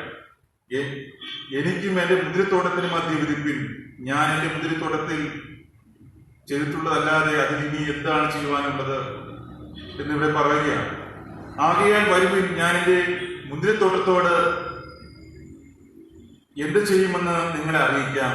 ഞാൻ അതിന്റെ വേര് പൊളിച്ചു കളയും, അത് തിന്നുപോകും. ഞാൻ അതിന്റെ മതിൽ ഇടിച്ചു കളയും, അത് ചവിട്ടി മെതിച്ചു പോകും. ഞാൻ അതിന് ശൂന്യമാക്കും, അത് വള്ളിത്തല മുറിക്കാതെയും കിളയ്ക്കാതെയും ഇരിക്കും. പറക്കാരെ മുള്ളും അതിൽ മുളയ്ക്കും. അതിൽ മഴ പെയ്യിക്കരുതെന്ന് ഞാൻ മേഘങ്ങളോട് കൽപ്പിക്കും എന്നാണ്. അവിടെ കാട്ടുമുന്തിരിയുടെ ഫലം നൽകിയ ഇസ്രായേൽ ജനത്തിന് വരുന്ന ശിക്ഷയെക്കുറിച്ചാണ് അവിടെ പറയുന്നത്. അതിനുശേഷം 7-ാം വാക്യത്തിൽ അവിടെ നമ്മൾ കാണാം, സൈന്യങ്ങളുടെ യഹോവയുടെ മുന്തിരിത്തോട്ടം ഇസ്രായേൽ ഗ്രഹവും അവന്റെ മനോഹരമായ നടുതല യഹൂദ പുരുഷന്മാരുമാകുന്നു. അവൻ ന്യായത്തിനായി കാത്തിരുന്നു, എന്നാൽ ഇതാ അന്യായം. നീതിക്കായി നോക്കിയിരുന്നു, എന്നാൽ ഇതാ നീതി എന്ന് പറഞ്ഞിരിക്കുകയാണ്. നീതിയും ന്യായവുമുള്ളവരായിട്ട് ജീവിക്കുവാനായിട്ട് ദൈവം ആവശ്യപ്പെട്ട ഇസ്രായേൽ ഗോത്രം, ഇസ്രായേൽ ഗൃഹം, യഹൂദ പുരുഷന്മാർ അതിൽ നിന്നും അകന്നു പോയി എന്നുള്ളതാണ്. അവൻ നീതിക്കായിട്ട് നോക്കിയിരുന്നു, പക്ഷേ ഉണ്ടായത് അനീതി എന്നുള്ളതാണ് ഇവിടെ പറയുന്നത്. അതെ, ന്യായത്തിനായിട്ട് നോക്കി കാത്തിരുന്നു, ഇതാ അന്യായം. നീതിക്കായിട്ട് നോക്കി കാത്തിരുന്നു എന്നാണ്. ഇപ്പോ ആകാത്ത ഫലം അവരിൽ നിന്നുണ്ടായി എന്നുള്ളതാണ് ഇവിടെ പറയുന്നത്. ന്യായത്തിനായിട്ട് കാത്തിരുന്നപ്പോൾ അന്യായം ഉണ്ടായി, നീതിക്കായിട്ട് നോക്കിയിരുന്നവരിൽ നിന്ന് ഭീതി എന്നാണ് ഇവിടെ പറഞ്ഞിരിക്കുന്നത്. അതുകൊണ്ട് അവർക്ക് വരുന്ന ശിക്ഷയെക്കുറിച്ച് ഇവിടെ പറയുന്നത് നമുക്ക് കാണുവാനായിട്ട് സാധിക്കും. നാം എങ്ങനെ നാം മുന്തിരിത്തോട്ടത്തിൽ അല്ലെങ്കിൽ ദൈവം നമ്മെ നല്ല മുന്തിരിവള്ളിയായിട്ട് ഈ ഭൂമിയിൽ നട്ടിരിക്കുകയാണ്. നമ്മിൽ നിന്നും എന്ത് ഫലമാണ് ഉണ്ടാകുന്നത്? ദൈവം പ്രതീക്ഷിക്കുന്ന ഫലം നമ്മിൽ നിന്നുണ്ടാകുന്നുണ്ടോ? നാം നമ്മുടെ മക്കളെ കുറിച്ചൊക്കെ വളരെ പ്രതീക്ഷ വയ്ക്കാറുണ്ട്. പക്ഷേ നമ്മുടെ പ്രതീക്ഷയ്ക്ക് അനുസരിച്ച് നമ്മുടെ മക്കൾ ഉയരാതെ വരുമ്പോൾ, അവർ അതിനനുസരിച്ച് ഉയരാതെ വരുമ്പോൾ നമുക്കുണ്ടാകുന്ന പ്രയാസം വളരെ വലുതാണ്. ദൈവം നമുക്കും നല്ല ഫലം നൽകുവാനുള്ള അനുകൂല സാഹചര്യം ഒരുക്കിയിരിക്കുകയാണ്. പക്ഷെ നമ്മിൽ നിന്നും ആകാത്ത ഫലം ഉണ്ടാകുമ്പോൾ ദൈവം വളരെ വേദനിക്കുന്നു എന്നുള്ളതാണ് നാം മനസ്സിലാക്കുന്നത്. നാം ദൈവരാജ്യത്തിന്റെ അംശികളായിട്ട് നാം തീർക്കപ്പെടുകയാണ്. നാം ദൈവരാജ്യത്തിന്റെ അനുഭവത്തിലായി ജീവിക്കുന്നുണ്ടോ? ഈ ലോകത്ത് നാം ആയിരിക്കുമ്പോൾ, ദൈവരാജ്യം ആരംഭിച്ചിരിക്കുമ്പോൾ, ദൈവരാജ്യം ഈ ലോകത്ത് തുടങ്ങിയിരിക്കുമ്പോൾ, ക്രിസ്തു മുതൽ കർത്താവ് ഈ ലോകത്ത് ദൈവരാജ്യം ആരംഭിച്ചിരിക്കുകയാണ്. ദൈവരാജ്യത്തിന്റെ അനുഭവത്തിൽ നാം ആയിരിക്കുന്നുണ്ടോ?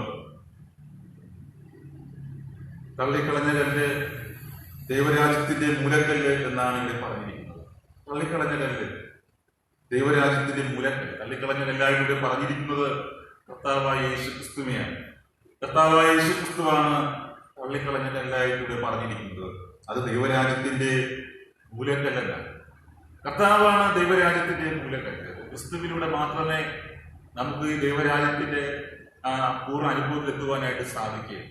ഒരുവൻ ക്രിസ്തുവിലായി തീരുമ്പോൾ മാത്രമേ അവന് ദൈവരാജ്യത്തിന്റെ അനുഭവത്തിൽ ജീവിക്കുവാനായിട്ട് സാധിക്കുകയുള്ളൂ.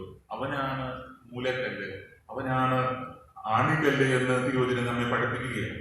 മൂലക്കല്ല് എന്ന് പറയുമ്പോൾ നമുക്കറിയാം, ഇവിടിന്റെ മൂലക്കല്ല് എന്ന് പറയുമ്പോൾ അടിസ്ഥാന ശക്തി എന്നുള്ളതാണ്. മൂലക്കല്ല് എന്ന് പറയുമ്പോൾ അടിസ്ഥാന ശക്തിയാണ്. കർത്താവാണ് നമ്മുടെ ജീവിതത്തിൽ നമ്മുടെ മൂലക്കല്ല്. നമ്മുടെ അടിസ്ഥാന ശക്തി എന്ന് പറയുമ്പോൾ ക്രിസ്തുവാണ്. ക്രിസ്തു നമ്മുടെ മൂലക്കല്ലായിരുന്നാൽ മാത്രമേ നമുക്ക് ഉറച്ചു നിൽക്കുവാനായിട്ട് സാധിക്കുകയുള്ളൂ. വീണു പോകാതെ ഉറച്ചു നിൽക്കുവാനായിട്ട് സാധിക്കുകയുള്ളൂ. നമുക്ക് ശരിയായിട്ട് ഫലം കൊടുക്കുവാനായിട്ട് സാധിക്കുകയുള്ളൂ. നമുക്ക് ദൈവരാജ്യത്തിന്റെ അനുഭവത്തിൽ ജീവിക്കുവാനായിട്ട് സാധിക്കുകയുള്ളൂ. കർത്താവായ യേശു ക്രിസ്തുവാണ് സകലത്തിന്റെയും മൂലക്കല്ല് എന്ന് തിരുവചനം നമ്മെ പഠിപ്പിക്കുകയാണ്. ദൈവരാജ്യത്തിൽ നമുക്കുള്ള ചുമതലകൾ, കർത്താവ് നമ്മെ ഏൽപ്പിച്ചിരിക്കുന്ന കടമകൾ നാം ശരിയായിട്ട് നിർവഹിക്കണം. ദൈവരാജ്യത്തിൽ പരിപാലനം, സേവനം ഇതൊക്കെ ഉൾപ്പെടുകയാണ്. സഭയുടെ ശുശ്രൂഷകളൊക്കെ അതിൽ ഉൾപ്പെടുകയാണ്. അതെ, സഭാ ശുശ്രൂഷകൾ നാം എപ്രകാരമായിരിക്കുന്നു, ശുശ്രൂഷകളിൽ, ആരാധനകളിൽ നാം എപ്രകാരമായിരിക്കുന്നു. സഭ എന്ന് പറയുമ്പോൾ തോട്ടം എന്ന് നമുക്ക് പറയാനായിട്ട് സാധിക്കും. അതെ, ശുശ്രൂഷകൾ എപ്രകാരമായിരിക്കുന്നു.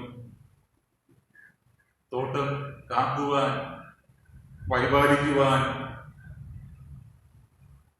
യജമാനൻ കുടിയാന്മാരെ ആക്കുകയാണ്, കുടിയാന്മാരെ ഏൽപ്പിച്ചിരിക്കുകയാണ്. തോട്ടമെന്ന അല്ലെങ്കിൽ തോട്ടമാകുന്ന സഭയെ പരിപാലിക്കുവാൻ കുടിയാന്മാരെ ഏൽപ്പിക്കുകയാണ്. നമുക്ക് തോട്ടം ഏൽപ്പിച്ചിരിക്കുന്നു, സഭയെ നമുക്കായിട്ട് ഏൽപ്പിച്ചിരിക്കുന്നു. സഭ ശുശ്രൂഷകളിൽ നാം വിശ്വസ്തരാകുന്നുണ്ടോ? കുടിയാന്മാരെ പോലെ നാം ആയിത്തീരുന്നുണ്ടോ? കുടിയാന്മാർ ഫലത്തിനായിട്ട് പലകാലമായപ്പോൾ യജമാൻ തന്റെ ദാസന്മാരെ അയച്ചപ്പോൾ കുടിയാന്മാർ എന്ത് ചെയ്തു? ഒരുവനെ തല്ലി, ഒരുവനെ കൊന്നു, ഒരുവനെ കല്ലെറിഞ്ഞു. അവസാനം തന്നെ ഏകജാതനായവനെ അയക്കുന്നു, അവനെയും കൊന്നുകളയുന്നതായിട്ട് നമുക്ക് കാണാം. ഫലം കൊടുക്കുന്നില്ല. അതുകൊണ്ട് ആ കുടിയാന്മാരെ നിഗ്രഹിച്ച്, ആ വല്ലാത്തവരെ നിഗ്രഹിച്ച് അവരെ പുറത്താക്കുന്നു. ഫലം നൽകുന്ന വേറെ കുടിയാന്മാർക്ക് തോട്ടം ലഭിക്കുകയാണ്. അതെ, സഭയാകുന്ന തോട്ടം, ആ തോട്ടത്തെ പരിപാലിക്കുവാൻ, സംരക്ഷിക്കുവാൻ നമുക്ക് കർത്തവ്യമുണ്ട്. സൂക്ഷിക്കുവാനും പരിപാലിക്കുവാനും കാര്യവിചാരകത്വം ഉണ്ട്. നാം കണക്ക് കൊടുക്കേണ്ടവരാണ്. സ്വന്തമാക്കാമെന്ന ചിന്തയാണ് ഇവിടെ കാര്യവിചാരകന്മാർക്കുള്ളത്. തോട്ടം സ്വന്തമാക്കാം, അത് യജമാന്റെ വകയാണ്, യജമാന്റെ സ്വന്തമാണ്, യജമാനുള്ളതാണ്, ഈ ഫലം യജമാന് കൊടുക്കേണ്ടതാണ് ചിന്തിക്കുന്നില്ല. ഇന്ന് സഭാതലങ്ങളിൽ ഇത് കാണുകയാണ്. സഭാ ശുശ്രൂഷകൾക്കുള്ള വരവുകൾ, നമ്മുടെ മിഷൻ പ്രവർത്തനങ്ങൾക്കായിട്ടുള്ള വരവുകൾ അല്ലെങ്കിൽ കാണിക്കകൾ ഇന്ന് ദൈവത്തിനായിട്ട്, ദൈവിക ശുശ്രൂഷകൾക്കായിട്ട് കൊടുക്കുന്നതിന് പകരം തനിക്ക് മാത്രമായിട്ട് തീർക്കുവാനായിട്ട് ശ്രമിക്കുകയാണ്. എല്ലാ തലങ്ങളിലുമുണ്ട്, പല സഭാഭാഗങ്ങളിലും ഇതുണ്ട്. സഭയ്ക്കായിട്ട് ലഭിക്കുന്ന അല്ലെങ്കിൽ ശുശ്രൂഷകൾക്കായിട്ട് ദൈവവേലയ്ക്ക് ലഭിക്കുന്ന കാണിക്കകൾ സ്വന്തമാക്കി തീർക്കുന്ന അനുഭവം, കുടിയാന്മാരെ പോലെ എങ്ങനെ സ്വന്തമാക്കാമെന്ന് ചിന്തിക്കുന്ന അനുഭവമുണ്ട്. അങ്ങനെയല്ല, കാര്യവിചാരകത്വം നമ്മെ ഏൽപ്പിച്ചിരിക്കുകയാണ്. നാം കണക്ക് കൊടുക്കേണ്ടവരാണ്. യജമാന്റേതാണ് തോട്ടം എന്ന് പറയുന്നത്, യജമാന്റേതാണ് സഭ എന്ന് പറയുന്നത്. അതെ, നാം സൂക്ഷിക്കുവാനും പരിപാലിക്കുവാനും കാക്കുവാനും കടമപ്പെട്ടവരാണ്. അത് മാത്രമേ നമുക്കുള്ളൂ. കാര്യവിചാരകത്വം മാത്രമേ നമുക്കുള്ളൂ എന്നുള്ളത് നാം മറന്നു പോകരുത്. നമ്മുടെ അധ്വാനത്തിന് ഫലം തരുന്നത് ദൈവമാണ്. നമ്മുടെ അധ്വാനത്തിൽ ദൈവം നമ്മെ ശക്തീകരിക്കുകയാണ്. ഈ വേല, ഈ ദൈവിക ശുശ്രൂഷകൾ വിശ്വസ്തയോടെ ചെയ്യുവാൻ യേശു നമ്മെ വിളിക്കുകയാണ്. ഈ ദൈവരാജ്യം അല്ലെങ്കിൽ ദൈവിക ശുശ്രൂഷ എന്ന് പറയുമ്പോൾ അത് എന്റേത് അല്ലെങ്കിൽ എന്റെ ശുശ്രൂഷ എന്ന ചിന്തയോടെ നാം മുന്നോട്ട് വരേണ്ടതായിട്ടുണ്ട്. സ്ഥലസഭകൾ, വിശ്വാസികൾ ദൈവത്തിൻ്റെത് നമ്മുടേതെന്ന ഒരു ചിന്ത, സഭാ സ്വത്തുക്കളായാലും അത് ദൈവത്തിൻ്റെത് നമ്മുടേതെന്നുള്ള ചിന്തയോടെ പരിപാലിക്കുവാനുള്ള കടം നമുക്കുണ്ട്. ദൈവരാജ്യത്തെ നഷ്ടപ്പെടുത്തുന്നവരായിട്ട് നാം തീരരുത്. ദൈവരാജ്യത്തിൽ നിന്നും അകന്നു പോകുന്നവരായിട്ട് നാം തീരരുത്. ആത്മാർത്ഥതയോടും വിശ്വസ്തയോടും കൂടെ ദൈവം നമ്മെ ഏൽപ്പിച്ചിരിക്കുന്ന ഉത്തരവാദിത്വം നാം നിർവഹിക്കണം. പൗലോസ് അപ്പോസ്തലൻ പ്രകാരമായിരുന്നു എന്നുള്ളത് നാം ഇവിടെ കാണുകയാണ്. പിന്നിലുള്ളത് നോക്കാതെ മുന്നിലുള്ളതിനെ ആഞ്ഞുകൊണ്ട് ക്രിസ്തുവിൽ മുന്നോട്ട് പോകുന്നു എന്ന് പൗലോസ് പറയുകയാണ്. ഫിലിപ്പിയർക്ക് ലേഖനം 3-14 വാക്യത്തിൽ പൗലോസ് പറയുന്നു, ഞാൻ പിടിച്ചിരിക്കുന്നുവെന്ന് നിരൂപിക്കുന്നില്ല, ഒന്നും ഞാൻ ചെയ്യുന്നു, പിമ്പിലുള്ളത് മറന്നും മുമ്പിലുള്ളതിനെ ആഞ്ഞുകൊണ്ട് ക്രിസ്തു യേശുവിൽ ദൈവത്തിന്റെ പരമവിളിയുടെ വിരുദ്ധനായി രാത്രിയിലേക്ക് ഓടുന്നുവെന്നാണ്. പൗലോസിന്റെ നിശ്ചയം നിറഞ്ഞ വാക്കുകൾ നമുക്കിവിടെ കാണുവാനായിട്ട് സാധിക്കും. ക്രിസ്തുവിനെ മുന്നിൽ കണ്ടുകൊണ്ട് ക്രിസ്തു വിളിച്ചിരിക്കുന്ന ആ വിളി ഓർത്തുകൊണ്ട് മുന്നേറുകയാണ്. ഇന്ന് വിവിധ മേഖലകൾ ദൈവം നമ്മൾ വിളിച്ചിരിക്കുകയാണ്. എന്നെ ദൈവം വിളിച്ചിരിക്കുന്നത് ഒരു തലത്തിൽ, ഈ സഭ അല്ലെങ്കിൽ സഭാ കമ്മിറ്റി വിളിച്ചിരിക്കുന്ന മറ്റൊരു തലത്തിൽ, സഭ വിശ്വാസികളെ വിളിച്ചിരിക്കുന്ന ഒരു തലത്തിൽ, സഭാ സംഘടനകളെ വിളിച്ചിരിക്കുന്ന ഒരു തലത്തിൽ. നാം ദൈവത്തിന്റെ വിളി നാം ഉണരേണ്ടതായിട്ടുണ്ട്. ശരിയായ ദൈവീയ വിളി നാം ഉണർന്ന് നാം പ്രവർത്തിക്കേണ്ടതായിട്ടുണ്ട്. നമ്മുടെ കടമകളെ ശരിയായിട്ട് നാം നിർവഹിക്കേണ്ടതായിട്ടുണ്ട്. സന്തോഷത്തോടെ, താഴ്മയോടെ, പ്രാർത്ഥനയോടെ, സ്തുതിയോടെ, സത്യത്തോടെ, നീതിയോടെ, സത്യസന്ധതയോടുകൂടെ നാം നമ്മെ ഏൽപ്പിച്ചിരുന്ന കടമകളെ നാം നിർവഹിക്കേണ്ടതായിട്ടുണ്ട്. ദൈവരാജ്യത്തിൽ നമുക്ക് നൽകപ്പെട്ടിരിക്കുന്ന ചുമതലകൾ നാം ശരിയായിട്ട് നിർവഹിക്കണമെന്ന് കർത്താവ് ആവശ്യപ്പെടുന്നു. ദൈവരാജ്യത്തിന്റെ അനുഭവത്തിൽ നാം ആയിക്കൊണ്ട് കടമകൾ നാം ചെയ്യുന്നവരായിട്ട് തീരുകയാണ്. ശരിയായ ഫലം നൽകിക്കൊണ്ട് യഥാർത്ഥമായിട്ട് ക്രിസ്തുവിൽ നിലനിന്നുകൊണ്ട് മൂലക്കല്ലാകുന്ന, ആണിക്കല്ലാകുന്ന, അടിസ്ഥാന ശക്തിയാകുന്ന ക്രിസ്തുവിൽ വേരൂർ നിന്നുകൊണ്ട് നാം നമ്മുടെ കടമകളെ നാം നിർവഹിക്കണം. ദൈവരാജ്യത്തിന്റെ അനുഭവത്തിൽ നാം ജീവിക്കണം. അതിനായിട്ട് ഇന്നത്തെ ധ്യാനഭാഗം നമ്മൾ വിളിക്കുകയാണ്. ആ ദൈവിക വിളി നമുക്കുണരാം. നമുക്ക് ദൈവത്തിന്റെ വിളിയുണ്ട്. കർത്താവായ യേശു ക്രിസ്തു നമ്മെ വിളിക്കുകയാണ്. ഈ ലോകത്ത് ആരംഭിച്ചിരിക്കുന്ന ദൈവരാജ്യത്തിന്റെ അനുഭവത്തിലൂടെ നിത്യതയോളം എത്തുന്ന ദൈവരാജ്യത്തിലേക്ക് നമുക്ക് പ്രവേശിക്കാം. അതിനായിട്ട് അതിനുതകുന്ന ഒരു ജീവിതം നമുക്ക് കാഴ്ചവെക്കാം. അതിനായിട്ട് ദൈവത്തിന്റെ ആത്മാവിലൂടെ നമ്മെ എവരെയും സഹായിച്ച് കാക്കുമാറാകട്ടെ. ആമേൻ. സകലബുദ്ധിയെയും കവിതയിലേക്ക് സമാധാനം നമ്മുടെ ഹൃദയങ്ങളെയും നിലവുകളെയും ക്രിസ്തുവേശുവിൽ കാക്കുമാറാകട്ടെ. ആമേൻ. ധർമ്മശേഖര വാദം ചൊല്ലി പ്രാർത്ഥിക്കാം.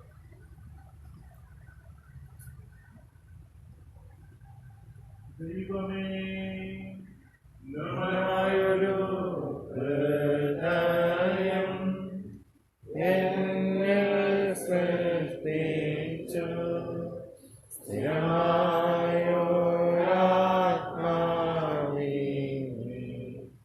എന്നിൽ പുതുക്കേണമേ. നിന്റെ സന്നിധിയിൽ നിന്നു എന്നെ തള്ളിക്കളയരുതേ. നിന്റെ പരിശുദ്ധാത്മാവേ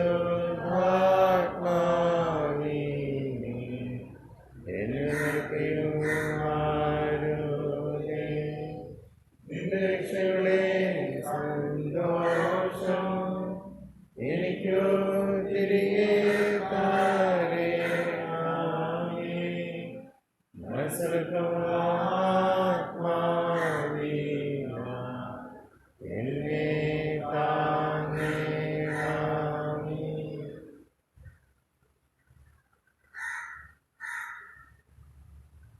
പ്രാർത്ഥന.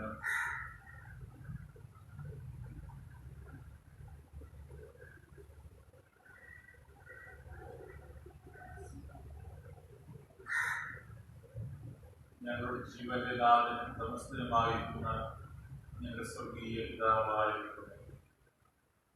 അനുഗ്രഹീതമായ കൂട്ടായ്മയ്ക്കായി നന്ദി പറയുന്നു. ദൈവമേ സന്നിധിയെ ഒരുമിച്ച് കൂടുവാൻ ഒരു മനസ്സോടെ അങ്ങേ ആരാധിക്കുവാൻ നമ്മുടെ വചനങ്ങളെ ഹൃദയത്തിൽ ധ്യാനിക്കുവാൻ നന്നായി കൃപയ്ക്കായിട്ട് അവസരത്തിനായിട്ട് നന്ദി പറയുന്നു. അന്ന് ഞങ്ങളെ കേൾപ്പിച്ച ഈ വചനങ്ങൾക്കായി ദൈവമേ മൂലക്കല്ലാകുന്ന ക്രിസ്തുവിൽ ഞങ്ങൾ അടിസ്ഥാനപ്പെട്ട് ഞങ്ങളുടെ ജീവിതങ്ങളെ പണിവാൻ ഇടയാക്കുന്നു. ക്രിസ്തുവാകുന്ന അടിസ്ഥാന ശക്തിയിൽ ഞങ്ങൾ ബലപ്പെട്ടുകൊണ്ട് ദൈവമേ ഞങ്ങൾ ദൈവരാജ്യത്തിന്റെ അനുഭവത്തിൽ ആയിരിക്കുവാൻ ദൈവരാജ്യത്തിൽ ദൈവം ഏൽപ്പിച്ചിരിക്കുന്ന ചുമതലകൾ നിർവഹിക്കുവാൻ ദൈവം ഞങ്ങളെ സഹായിക്കണം. ദൈവരാജ്യത്തിന്റെ അനുഭവത്തിൽ പൂർണ്ണമായിരിക്കുവാൻ അന്ന് ഞങ്ങൾ ഒരുക്കണമേ പ്രാർത്ഥിക്കുന്നു. ഞങ്ങൾ അംഗീകരിച്ചിരിക്കുന്ന കടമകളും കർത്തവ്യങ്ങളും ശരിയായിട്ട് നിർവഹിക്കാൻ ഇടയാക്കണം. കർത്താവിന്റെ അങ്ങയുടെ ശക്തിയിൽ വിശ്വസ്തരായിട്ട് കാണപ്പെടുവാൻ ഞങ്ങൾ ഒരുക്കണമേ പ്രാർത്ഥിക്കുന്നു. കേൾപ്പിച്ച വചനങ്ങൾക്കായിട്ട് പറയുന്ന നല്ല നിലമാവുന്ന ഹൃദയത്തിൽ നിക്ഷേപിക്കുവാൻ വചനപ്രകാരം ചിന്തിക്കുവാൻ ഞങ്ങൾ ഇടയാക്കണം. ദൈവമേ നമ്മുടെ സന്നിധി കൂടി വന്നിരിക്കുന്ന ഓരോരുത്തരെയും നമുക്ക് കൽപ്പാക്കണം. പേരായി കുടുംബമായി അനുഗ്രഹിക്കണമേ. ഓരോരുത്തരുടെയും യാതനകൾ ശബ്ദം കർത്താവിന്റെ സ്ഥലത്തെത്തിയിരിക്കുന്നുവെന്ന് കർത്താവിന്റെ യാതനകൾ കൊടുത്തവൻ അവസ്ഥകൾ കൊടുത്തവണ്ണം നമ്മൾ പ്രവർത്തിക്കണം. കേൾപ്പാൻ കഴിയാതെ വന്ന് എപ്പോൾ ചെവി മന്ദമായി പോയിട്ടില്ല, സഹായിക്കാൻ കഴിയാതെ വണ്ണം എവിടെ കൈ തുറകിപ്പോയിട്ടില്ല എന്ന് ബുദ്ധിമുട്ട് ഞങ്ങൾ പഠിക്കുന്നു. കർത്താവ് പലപ്പോഴും പാപങ്ങൾ ഞങ്ങൾ അകറ്റിയിരിക്കുന്നു എന്ന് ഓർക്കും. കർത്താവിന് മനതാപത്തോടുകൂടെ പാപീറ്റ് പറഞ്ഞുകൊണ്ട് നമ്മുടെ സന്നിധിയിലേക്ക് കടന്നു വരുവാൻ ഞങ്ങളെ സഹായിക്കണം. ദൈവത്തിന്റെ സന്നിധിയിൽ പ്രാർത്ഥനയുടെ ആയിരിക്കുന്ന എല്ലാവരെയും കടാക്ഷിക്കണമെന്ന് പ്രാർത്ഥിക്കുന്നു. പ്രത്യേകിച്ച് കർത്താവിൽ വാർദ്ധക്യ അവസ്ഥയിലായിരിക്കുന്ന പ്രിയപ്പെട്ടവർക്ക് വേണ്ടി പ്രാർത്ഥിക്കുന്നു. ദൈവമേ വളരെ സജ്ജമായ പ്രയാസങ്ങളിലും രോഗങ്ങളിലുമായിരിക്കുന്നവർക്ക് വേണ്ടി പ്രാർത്ഥിക്കുന്നു. കർത്താവ് വാർദ്ധക്യ അവസ്ഥയിലായിരിക്കുന്നവരെ പ്രാർത്ഥനം പൂർണ്ണമായ വിടുതലങ്ങൾ നൽകണം. ശരീരത്തെയും ബലത്തിനും നൽകണം. അതുകൊണ്ടിരിക്കുന്ന ആവിഷ്കാരം സുഖത്തോടും സൗഖ്യത്തോടും ജീവിക്കാം. അങ്ങനെ വിശ്വാസത്തോടെ ജീവിക്കാം. വിദ്യാർത്ഥിയോടെ മുന്നേറുവാൻ ഇടയാക്കണം. മുതിർന്ന മാതാപിതാക്കൾക്ക് വേണ്ടി പ്രാർത്ഥിക്കും. കർത്താവെ നമ്മുടെ യൗവനക്കാരായ മക്കൾക്ക് വേണ്ടി പ്രാർത്ഥിക്കും. ഈ ലോകം അനുപരാധിക്കാതെ കർത്താവ് ഇഷ്ടം തിരിച്ചറിഞ്ഞുകൊണ്ട് മനസ്സ് പുതുക്കി രൂപാന്തരപ്പെടുന്നതിനെ സഹായിക്കണം. ഈ ലോകവും അനുഭവവും മാറിപ്പോകുന്നുവല്ലോ. ദൈവത്തിന് ഇഷ്ടം ചെയ്യുന്നവനോ ഇരിക്കുമെന്ന് വചനത്തിലൂടെ ഞങ്ങളെ പഠിപ്പിക്കുന്നുണ്ട്. നമ്മൾ ഇഷ്ടം ചെയ്യുന്നവരാ നമ്മുടെ ഹിതം ചെയ്യുന്നവരായി ദൈവം കാണപ്പെടുവാനായിട്ട് യൗവനക്കാരെ സഹായിക്കണം. ഞങ്ങളുടെ വിദ്യാർത്ഥികളോ കൈക്കുഞ്ഞുങ്ങളോ ദൈവം ഞങ്ങളുടെ വിദ്യാർത്ഥികളെ പാർക്കണം. അങ്ങ് അന്വേഷിക്കുന്ന, അങ്ങ് സ്നേഹിക്കുന്ന, അങ്ങ് അനുസരിക്കുന്ന, അങ്ങ് അനുഭവിക്കുന്ന ഒരു പുതിയ തലമുറ ഞങ്ങളുടെ സഭയിലും ഞങ്ങളുടെ സമൂഹത്തിലും ഞങ്ങളുടെ കുടുംബങ്ങൾ രൂപപ്പെടുവാൻ ഇടയാക്കണം. ദൈവമേ രോഗാവസ്ഥയിലായിരിക്കുന്നവർക്ക് വേണ്ടി പ്രാർത്ഥിക്കുന്നു. ആശുപത്രികളിലും ഭവനങ്ങളിലും നമ്മുടെ സന്നിധിയിലുമായിരിക്കുന്നവർക്ക് വേണ്ടി ഞങ്ങൾ പ്രാർത്ഥിക്കുന്നു. രോഗത്താൽ ഭാരപ്പെടുന്നവർക്ക് പൂർണ്ണമായ രോഗ സൗഖ്യം വിടുതലങ്ങൾ പ്രദാനം ചെയ്യണമെന്ന് പ്രാർത്ഥിക്കുന്നു. പ്രത്യേകിച്ച് കർത്താവ് ഒരു സർജറിക്ക് വിധേയനാകുന്ന സ്ത്രീകളെ നമ്മുടെ കരങ്ങളിലേക്ക് സമർപ്പിച്ച് പ്രാർത്ഥിക്കുന്നു. ദൈവമേ വരുന്നാഴ്ച സർജറി ചെയ്തിരിക്കുമ്പോൾ കർത്താവെ സർജറിയുടെ അനുഗ്രഹമായിട്ട് നടത്തിപ്പെടുവാൻ സഹായിക്കണം. പ്രിയമതിന്റെ ആ ശാരീരികമായ പ്രയാസം ആ സർജറിയിലൂടെ പൂർണ്ണമായിട്ട് മാറ്റപ്പെടുവാൻ സഹായിക്കണം. കർത്താവിന്റെ കൂടെ ഇരിക്കണം. നല്ല ചികിത്സ ലഭിക്കാനായിട്ട് ഇടയാക്കണം. പൂർണ്ണ വിടുതൽ പ്രാപിക്കുവാൻ ഇടയാക്കണം. ശക്തീകരിക്കണമേ, ബലപ്പെടുത്തണമേ പ്രാർത്ഥിക്കുന്നു. അതുപോലെ കർത്താവെ രോഗാവസ്ഥയിലായിരിക്കുന്ന ഓരോരുത്തരെയും ഞങ്ങൾ ഈ സമയം പ്രത്യേകിച്ച് പ്രാർത്ഥിക്കുന്നു. കർത്താവെ പൂർണ്ണമായ വിടുതൽ, പൂർണ്ണമായ സൗഖ്യം പ്രദാനം ചെയ്യണം. മാനസിക പ്രയാസത്തിലായിരിക്കുന്നവർക്ക് വേണ്ടി പ്രാർത്ഥിക്കുന്നു. പുറത്തു പറയാൻ സാധിക്കാത്ത രാഷ്ട്രീയമായിരിക്കുന്നവർക്ക് വേണ്ടി പ്രാർത്ഥിക്കുന്നു. കർത്താവിന്റെ ഭാരങ്ങൾ കർത്താവ് നീക്കണം. അവരുടെ ഭാരം പൂർണ്ണമായിട്ട് നീക്കണം. പരിഹാരം നൽകണം. സ്വർഗീയ സമ്പത്താലും സമാധാനത്താലും നിറയ്ക്കണം. ദൈവമേ സാമ്പത്തിക ജീവിതത്തിലായിരിക്കുന്നവർക്ക് വേണ്ടി പ്രാർത്ഥിക്കുന്നു. കടഭാരങ്ങളിലായിരിക്കുന്നവർക്ക് വേണ്ടി പ്രാർത്ഥിക്കുന്നു. ദൈവം സാമ്പത്തിക നീക്കണം. സാമ്പത്തിക വിരിക്കങ്ങളെ മാറ്റണം. കർത്താവ് സാമ്പത്തിക മുഖാന്തരങ്ങളെ, വരുമാന മാർഗങ്ങളെ അന്ന് തുറക്കണമെന്ന് പ്രാർത്ഥിക്കുന്നു. ഓരോരുത്തരും ദൈവമേ ആത്മീയമായും ഭൗതികമായും അനുഗ്രഹിക്കപ്പെടുവാൻ ഉയർച്ച പ്രാപിക്കുവാൻ സഹായിക്കണം. പരിശുദ്ധ കർത്താവെ, ലോകത്തെ ബാധിച്ചിരിക്കുന്ന എന്ന മഹാരോഗത്തെ ലോകത്തിൽ നീക്കണമെന്ന് പ്രാർത്ഥിക്കുന്നു. ഈ അവസ്ഥയിൽ നിന്ന് മാറ്റം വരുത്തണമെന്ന് പ്രാർത്ഥിക്കുന്നു. കർത്താവെ, പൂർണ്ണമായിട്ട് ഈ കൊറോണ വൈറസ് ലോകത്തിൽ നീങ്ങിപ്പോകുവാൻ സഹായിക്കണം. ഈ രോഗാവസ്ഥയ്ക്ക് പൂർണ്ണമായ വിടുതൽ നൽകണമെന്ന് പ്രാർത്ഥിക്കുന്നു. കർത്താവെ, ഈ രോഗമേഖലയിൽ പ്രവർത്തിക്കുന്ന ആരോഗ്യ പ്രവർത്തകരും മറ്റുള്ള സന്നദ്ധ പ്രവർത്തകരെയും ഈ സമയം പ്രാർത്ഥിക്കണം, കടാശിക്കണം, നേതൃത്വം പാർക്കണമെന്ന് പ്രാർത്ഥിക്കുന്നു. കർത്താവെ, ജോലി സമ്മതമായി പഠന സമ്മതമായി നമ്മുടെ രാജ്യത്തിന്റെ വിവിധ ഇടങ്ങളിലായിരിക്കുന്നവർക്ക് വേണ്ടി പ്രാർത്ഥിക്കുന്നു. കർത്താവ്, ലോകത്തിൽ വിവിധ ഇടങ്ങളിലായിരിക്കുന്നവർക്ക് വേണ്ടി പ്രാർത്ഥിക്കുന്നു. ഞങ്ങളുടെ പ്രിയപ്പെട്ടവരെ കടാശിക്കണം. ഇതെല്ലാവരും സ്ഥലത്ത് കർത്താവ് സംരക്ഷണവും പരിപാലനവും പണിതയാക്കണം. കർത്താവിനെ സംബന്ധിക്കായി പ്രാർത്ഥിക്കുന്നു. ഈ പ്രകാരം സഭകൾക്ക് നൽകുന്നതിനായിട്ട് നന്ദി പറയുന്ന സഭ ആത്മീയമായും ഭൗതികമായും വളർന്ന് പന്തലിക്കുവാൻ ഇടയാക്കണം. ഞങ്ങളുടെ സഭയിലെ എല്ലാ കുടുംബങ്ങളെ വ്യക്തികളെ ഒരിക്കൽ കൂടെ പ്രാർത്ഥിക്കും. ധൈര്യത്തോടെ സ്നേഹത്തോടെ മുന്നേറുവാൻ സഹായിക്കണം. ഞങ്ങളുടെ ആരോഗ്യ നിർമ്മാണ പ്രവർത്തനങ്ങൾക്കായി പ്രാർത്ഥിക്കുന്നു. ഇതിലെ കർത്താവ് നന്ദി പറയുന്നു. ഇനി ധാരാളം പണികൾ അവശേഷിക്കുന്നുവല്ലോ. കർത്താവിന്റെ പണികൾ പൂർത്തീകരിക്കുവാനുള്ള കൃപ നിങ്ങൾക്ക് നൽകണമെന്ന് പ്രാർത്ഥിക്കുന്നു. അതിനാവശ്യമായ വരുമാന മാർഗങ്ങളെ തുറക്കണമേ. അനുഗ്രഹിക്കും ദേവാലയം നിർമ്മിപ്പാൻ കർത്താവെ സഹായിക്കണം. ഞങ്ങളുടെ കടത്തുകാർ സഭയ്ക്കായിട്ട് പ്രാർത്ഥിക്കും. കർത്താവ് കടത്തുകാർ ആലയത്തിന്റെ പണികൾ കർത്താവിന് പൂർത്തീകരിക്കാൻ സഹായിക്കുന്നതിനായിട്ട് നന്ദി പറയും. കർത്താവിന്റെ അതിന്റെ പോകുമ്പോൾ കിട്ടുന്നതിന് സ്ഥാപിക്കുന്നതിന് സഹായിക്കണമെന്ന് വേണ്ട എല്ലാ സാഹചര്യങ്ങളും ഒരുക്കണമെന്ന് പ്രാർത്ഥിക്കുന്നു. പരിശുദ്ധ കർത്താവിന്റെ ആവശ്യം എല്ലാ അർത്ഥത്തിലും അനുഗ്രഹപ്രദമാക്കി നൽകണം. ഞങ്ങളുടെ കർത്താവായ യേശുവിന്റെ നാമത്തിൽ ഞങ്ങളുടെ പ്രാർത്ഥന കേൾക്കണമെന്ന് പ്രിയ പിതാവ്. ആമേൻ.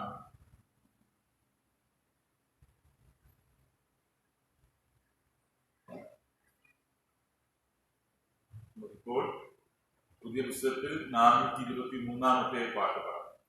പുതിയ പുസ്തകത്തിൽ 423, വലിയ പുസ്തകത്തിൽ 602 പാട്ട്. വലിയ പുസ്തകത്തിൽ 602 പാട്ട്.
നിസ്നേഹം ഞാൻ രുചിച്ചറിഞ്ഞു.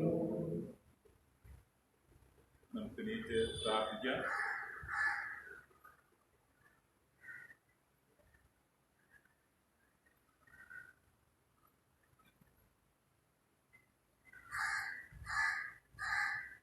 സകല നന്മകളുടെയും അനുഗ്രഹത്തെയും പ്രകടമായിരിക്കുന്ന ദാതാവായ ഞങ്ങളുടെ സ്വർഗീയ പിതാവേ, അനുഗ്രഹിക്കപ്പെട്ട മനോഹരമായ ഈ വിശുദ്ധ ദിവസത്തിനായി നന്ദി പറയുന്നു. വിവിധയിടങ്ങളിലായിരുന്ന ഞങ്ങൾക്ക് ഓരോരുത്തർക്കും നമ്മുടെ പരിശുദ്ധ സന്നിധിയിൽ ഒരുമിച്ചുകൂടുവാൻ, ഒരു മനസ്സോടെ ഐക്യതയോടെ അങ്ങ് ആരാധിക്കുക എന്നതാണ് ഈ അവസരത്തിനായി ഞാൻ പറയുന്നു. സങ്കീർത്തനത്തിൽ ഞങ്ങൾ വായിക്കുന്ന പോലെ അങ്ങയുടെ പ്രാകാരം ചെലവിടുന്ന ഒരു ദിവസം വേറെ 1000 ദിവസത്തെക്കാലത്തോ അപ്രകാരം ഈ ദിവസത്തെ ഈ സമയത്തെ ആണ് ഞങ്ങൾക്ക് അനുഗ്രഹിക്കുന്ന നന്ദിയായി ദൈവങ്ങളുടെ സന്നിധിയിൽ കൂടി വന്ന ഓരോരുത്തരെയും നിങ്ങൾക്ക് പ്രാർത്ഥന പ്രിയമക്കളുടെ സമർപ്പിച്ചിരിക്കുന്ന സ്തോത്ര കാഴ്ച സ്വീകരിക്കണം.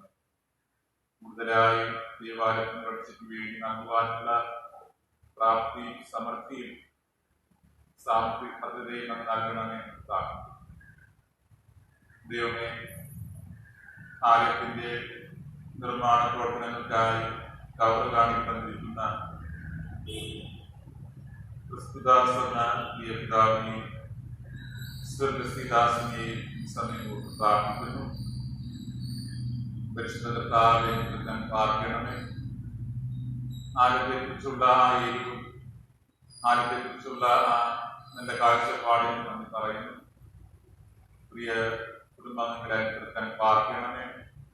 ആത്മീക നന്മകളാലും ഭൗതികമായ അനുഗ്രഹങ്ങളാലും നിറയ്ക്കണമേ. കൂടുതലായി സഭയ്ക്ക് സഭാ പ്രവർത്തനങ്ങൾക്ക് ശക്തി പകരുവാൻ പ്രിയപ്പെട്ടവരെ സഹായിക്കണമെന്ന് പ്രാർത്ഥിക്കുന്നു. ദൈവമേ, പ്രിയപ്പെട്ടവർ സമർപ്പിച്ചിരിക്കുന്ന കാണിക്കൽ സ്വീകരിക്കണമേ. ദൈവമേ, മാസവെ കാണിക്കുന്ന പ്രിയപ്പെടുന്നൊക്കെ ഓർക്കുന്നു. ചാൾസ് താച്ചാൻ, ശ്രീദാസ് ആൻസിൽ, ക്രിസ്തുദാസ് ആൻസിൽ തുടങ്ങിയ കുടുംബങ്ങളുടെ കരങ്ങളിലേക്ക് സമർപ്പിച്ച് പ്രാർത്ഥിക്കുന്നു. ഒരു മാസക്കാലം അങ്ങ് നൽകിയ നന്മ ഒരു ഭാഗം ദശാംശമായി സമർപ്പിക്കാൻ കുടുംബങ്ങൾക്ക് നൽകിയ കൃത്യമായി പറയുന്നു. ദൈവമേ, പ്രിയ കാണികളെ സ്വീകരിക്കണമേ. പ്രിയ കുടുംബങ്ങളെ അനുഗ്രഹിക്കണമേ. ദൈവത്തിന്റെ നന്മകളാലും അനുഗ്രഹങ്ങളാലും പാലിക്കണമേ. പ്രിയ കുടുംബങ്ങളുടെ ആവശ്യങ്ങൾ കർത്താവ് കാണുന്നതല്ല. ആത്മീയവും ഭൗതികവുമായ ആവശ്യങ്ങൾ കൂടെ ഇരിക്കണമെന്ന് കർത്താവിന്റെ അനുഭവിപ്പാൻ, കർത്താവിന്റെ നന്മ കുറിപ്പാൻ, സ്വർഗീയ സമാധാനം കുറിപ്പാൻ ഇടയാക്കണം. ദൈവം വിശേഷാൽ കാണിക്കുന്ന നൽകിയിരിക്കുന്ന പ്രിയപ്പെട്ടവരെ ഓർക്കുന്നു.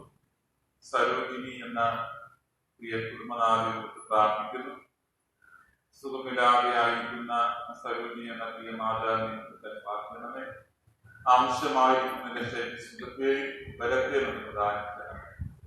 ലഭിക്കുന്ന മരുന്നുകളിലൂടെ ചികിത്സകളിലൂടെ പ്രവർത്തിക്കണമെന്ന് പ്രാർത്ഥിക്കുന്നു. വാർത്തയിൽ പല കായ്പാൻ അന്ത്യത്തോളം നമ്മൾ വിശ്വാസത്തിൽ നിലനിൽക്കുവാൻ, സാക്ഷീകരിക്കാൻ നൽകിയിരിക്കുന്ന കാണിക്കത്തെ സ്വീകരിക്കണം.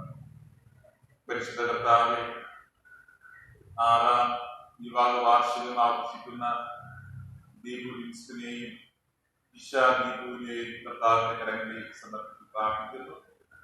ദൈവമേ, ദീപുവിനെയും ഈശോയെ നമുക്ക് പ്രാർത്ഥിക്കണമേ. പ്രിയപ്പെട്ടവരുടെ 6 വർഷത്തെ ദാമ്പത്യ ജീവിതം എല്ലാ അർത്ഥത്തിലും അനുഗ്രഹപ്രദമാക്കി തീർത്തതിനായിട്ട് നന്ദി പറയുന്നു. ഈ കഴിഞ്ഞ 6 വർഷക്കാലം പ്രിയപ്പെട്ടവരുടെ ജീവിതത്തിൽ പകർന്ന നന്മകളെയും അനുഗ്രഹങ്ങളെയും നോക്കി ദൈവമേ, ആത്മീയവും ഭൗതികവുമായ ധാരാളം നന്മകളെ ഒന്ന് പകർന്നു കൊടുക്കാം. പ്രിയപ്പെട്ട ജീവിതത്തിന്റെ സമസ്ത മേഖലകളിലും നമുക്കൂടെ ഈ പുതിയ വർഷം ദൈവമേ അനുഗ്രഹത്തിൻ്റെതാക്കി നന്മയുടേതാക്കി സമർപ്പിതതാക്കി നൽകണമെന്ന് കാണുന്നു. ജീവിതത്തിന്റെ അധ്വാനങ്ങളെ പരിശ്രമങ്ങളെ കർത്താവ് അനുഗ്രഹിക്കണം. ജോലി അനുഗ്രഹിക്കണം, ജോലി ഉയർച്ച പ്രാപിപ്പാൻ നന്മ കുറിപ്പാൻ സഹായിക്കണം. ദൈവമേ, കുടുംബനാഥികൾക്കും വിഷയം അനുഗ്രഹിക്കണമേ. ദൈവമേ, മകൾ പ്രഗ്നന്റ് ആയിരിക്കുന്നുവല്ലോ, ഈ കാലഘട്ടം എല്ലാ അർത്ഥത്തിലും അനുഗ്രഹപ്രദമായ ദൈവങ്ങൾക്ക് പ്രദാനം ചെയ്യണമേ. ഉദരഫലത്തെ അനുഗ്രഹിക്കണം. ഉദരഫലം അന്നത്തെ പ്രതിഫലമാണ്, അന്നൊരു അനുഗ്രഹമാണ്. ഞങ്ങൾ ഉദരഫലത്തെ അനുഗ്രഹിക്കണമേ. പരിശുദ്ധാത്മാവിൽ അന്ന് നിറയ്ക്കണമേ. ദൈവമേ, അനുഗ്രഹിക്കുന്ന സമയം അനുഗ്രഹിക്കപ്പെടുത്തും ജന്മം നൽകുവാൻ പ്രിയ മകളെ ബലപ്പെടുത്തണമേ പ്രാർത്ഥിക്കുന്നു. ദൈവമേ, പ്രിയപ്പെട്ടവർ സമർപ്പിച്ചിരുന്ന കാണിക്കാൻ സ്വീകരിക്കണമേ. ദൈവമേ, വിവിധങ്ങളായ പ്രാർത്ഥനകളുമായി യാത്രകളുമായി സന്നിധിയായിരിക്കുന്നത് പ്രാർത്ഥിക്കുന്നു. കർത്താവെ, ഞങ്ങളുടെ ഈ കാറ്റാണി സഭയുടെ നിർമ്മാണ പ്രവർത്തനങ്ങളെ ഓർക്കുന്നു. കർത്താവിൽ നടക്കുന്ന പണികൾക്കായിട്ട് നന്ദി പറയുന്നു. തുടർന്ന് പണികൾ ചെയ്യുന്നതിനുള്ള സാമ്പത്തികമായ പ്രാർത്ഥനകൾ നൽകണമേ. പണിന്ന് പോകാൻ തുടരുവാൻ കരുതുവാനൊക്കെ നൽകണമേ. ആവശ്യമായ ആരോഗ്യവും ദീർഘവീക്ഷണവും ഞങ്ങൾക്ക് നൽകണമേ. സഭാ കമ്മിറ്റിയും പ്രാർത്ഥിക്കും അങ്ങനെ ആശ്രയിച്ചുകൊണ്ട് നമ്മുടെ എന്തുപ്രകാരം പ്രവർത്തിപ്പാൻ സഹായിക്കണമേ. നല്ല ലക്ഷ്യബോധം ഉദ്ഘാടനം അന്ന് നൽകണമേ എന്ന് പ്രാർത്ഥിക്കുന്നു. ഈ ആവശ്യം എല്ലാ അർത്ഥത്തിലും അനുഗ്രഹപ്രദമാക്കി തീർക്കണമേ. ഞങ്ങളുടെ കർത്താവായ യേശുവിന്റെ നാമത്തിൽ ഞങ്ങളുടെ പ്രാർത്ഥന കേൾക്കണമേ. പ്രിയ പിതാവേ, ആമേൻ. സ്വർഗ്ഗസ്ഥനായ പിതാവേ, തിരുനാമം സ്വീകരിക്കപ്പെടണമേ. രാജ്യം വരണമേ.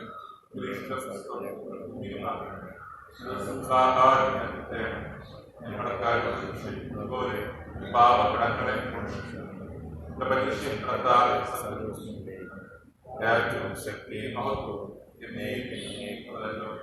ആമേൻ. യഹോവ നിങ്ങളെ അനുഗ്രഹിച്ചു കാക്കുമാറാകട്ടെ. യഹോവ തിരുമുഖം നിങ്ങളെ പ്രകാശിപ്പിച്ച് നിങ്ങളോട് കൃപയുള്ളവനാകട്ടെ. യഹോവ തിരുമുഖം നിങ്ങളുടെ മേൽ ഉയർത്തി നിങ്ങൾക്ക് സമ്മതം നൽകുമാറാകട്ടെ.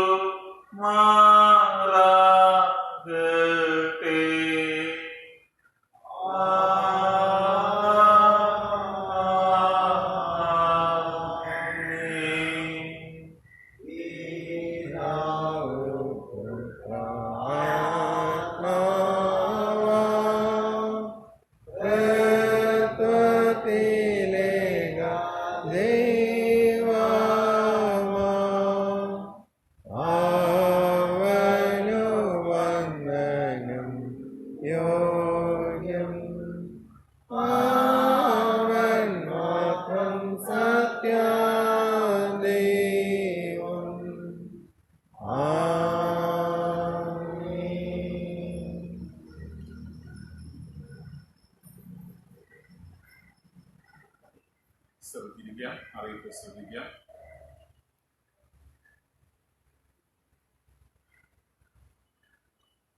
ക്രിസ്തുവിൽ പ്രിയരെ, ദൈവകൃപയാൽ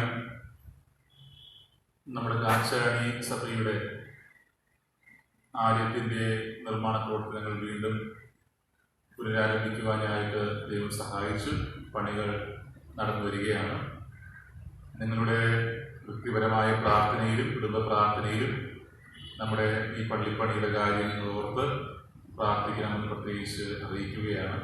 അതോടൊപ്പം തന്നെ സാധിക്കുന്ന രീതിയിലുള്ള കാണിക്കകൾ നൽകി നിങ്ങൾ സഹകരിക്കണമെന്ന് പ്രത്യേകിച്ച് അറിയിക്കുന്നു. പ്രത്യേകിച്ച് നിങ്ങളുടെ പണികൾ, പ്രത്യേകിച്ച് നിങ്ങളുടെ പ്രാർത്ഥനകൾ വളരെ പ്രതീക്ഷിക്കുകയാണ്. നമ്മുടെ കളത്തുകാർ സഭയുടെ ചുറ്റും അതിൽ കെട്ടി കയറ്റിടേണ്ടതായിട്ടുണ്ട്. അതിന് ചില പ്രയാസങ്ങളുണ്ട്. ആ തടസ്സങ്ങൾ മാറുന്നതിനും അവിടെ കോമ്പൗണ്ട് കെട്ടുന്നതിനും കയറ്റി സ്ഥാപിക്കുന്നതിന് വേണ്ടി നിങ്ങൾ പ്രത്യേകിച്ച് പ്രാർത്ഥിക്കണമെന്ന് പ്രത്യേകിച്ച് അറിയിക്കുക.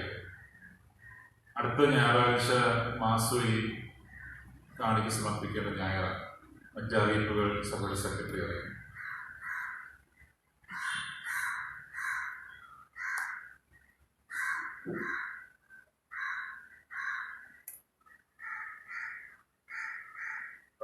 പള്ളിയിൽ ഇങ്ങനെ അറിയിട്ടുണ്ടാകുന്ന ഒരു ആരാധന ക്രമീകരിക്കാൻ സാധിക്കാത്ത സാഹചര്യമാണ്. കണ്ടെയ്ൻമെന്റ് സോൺ ആയതുകൊണ്ട് അടുത്ത് ഒരു അറിയിട്ടുണ്ടാകുന്നത് പള്ളിയിൽ ആരാധന ഉണ്ടായിരിക്കുന്നതല്ല.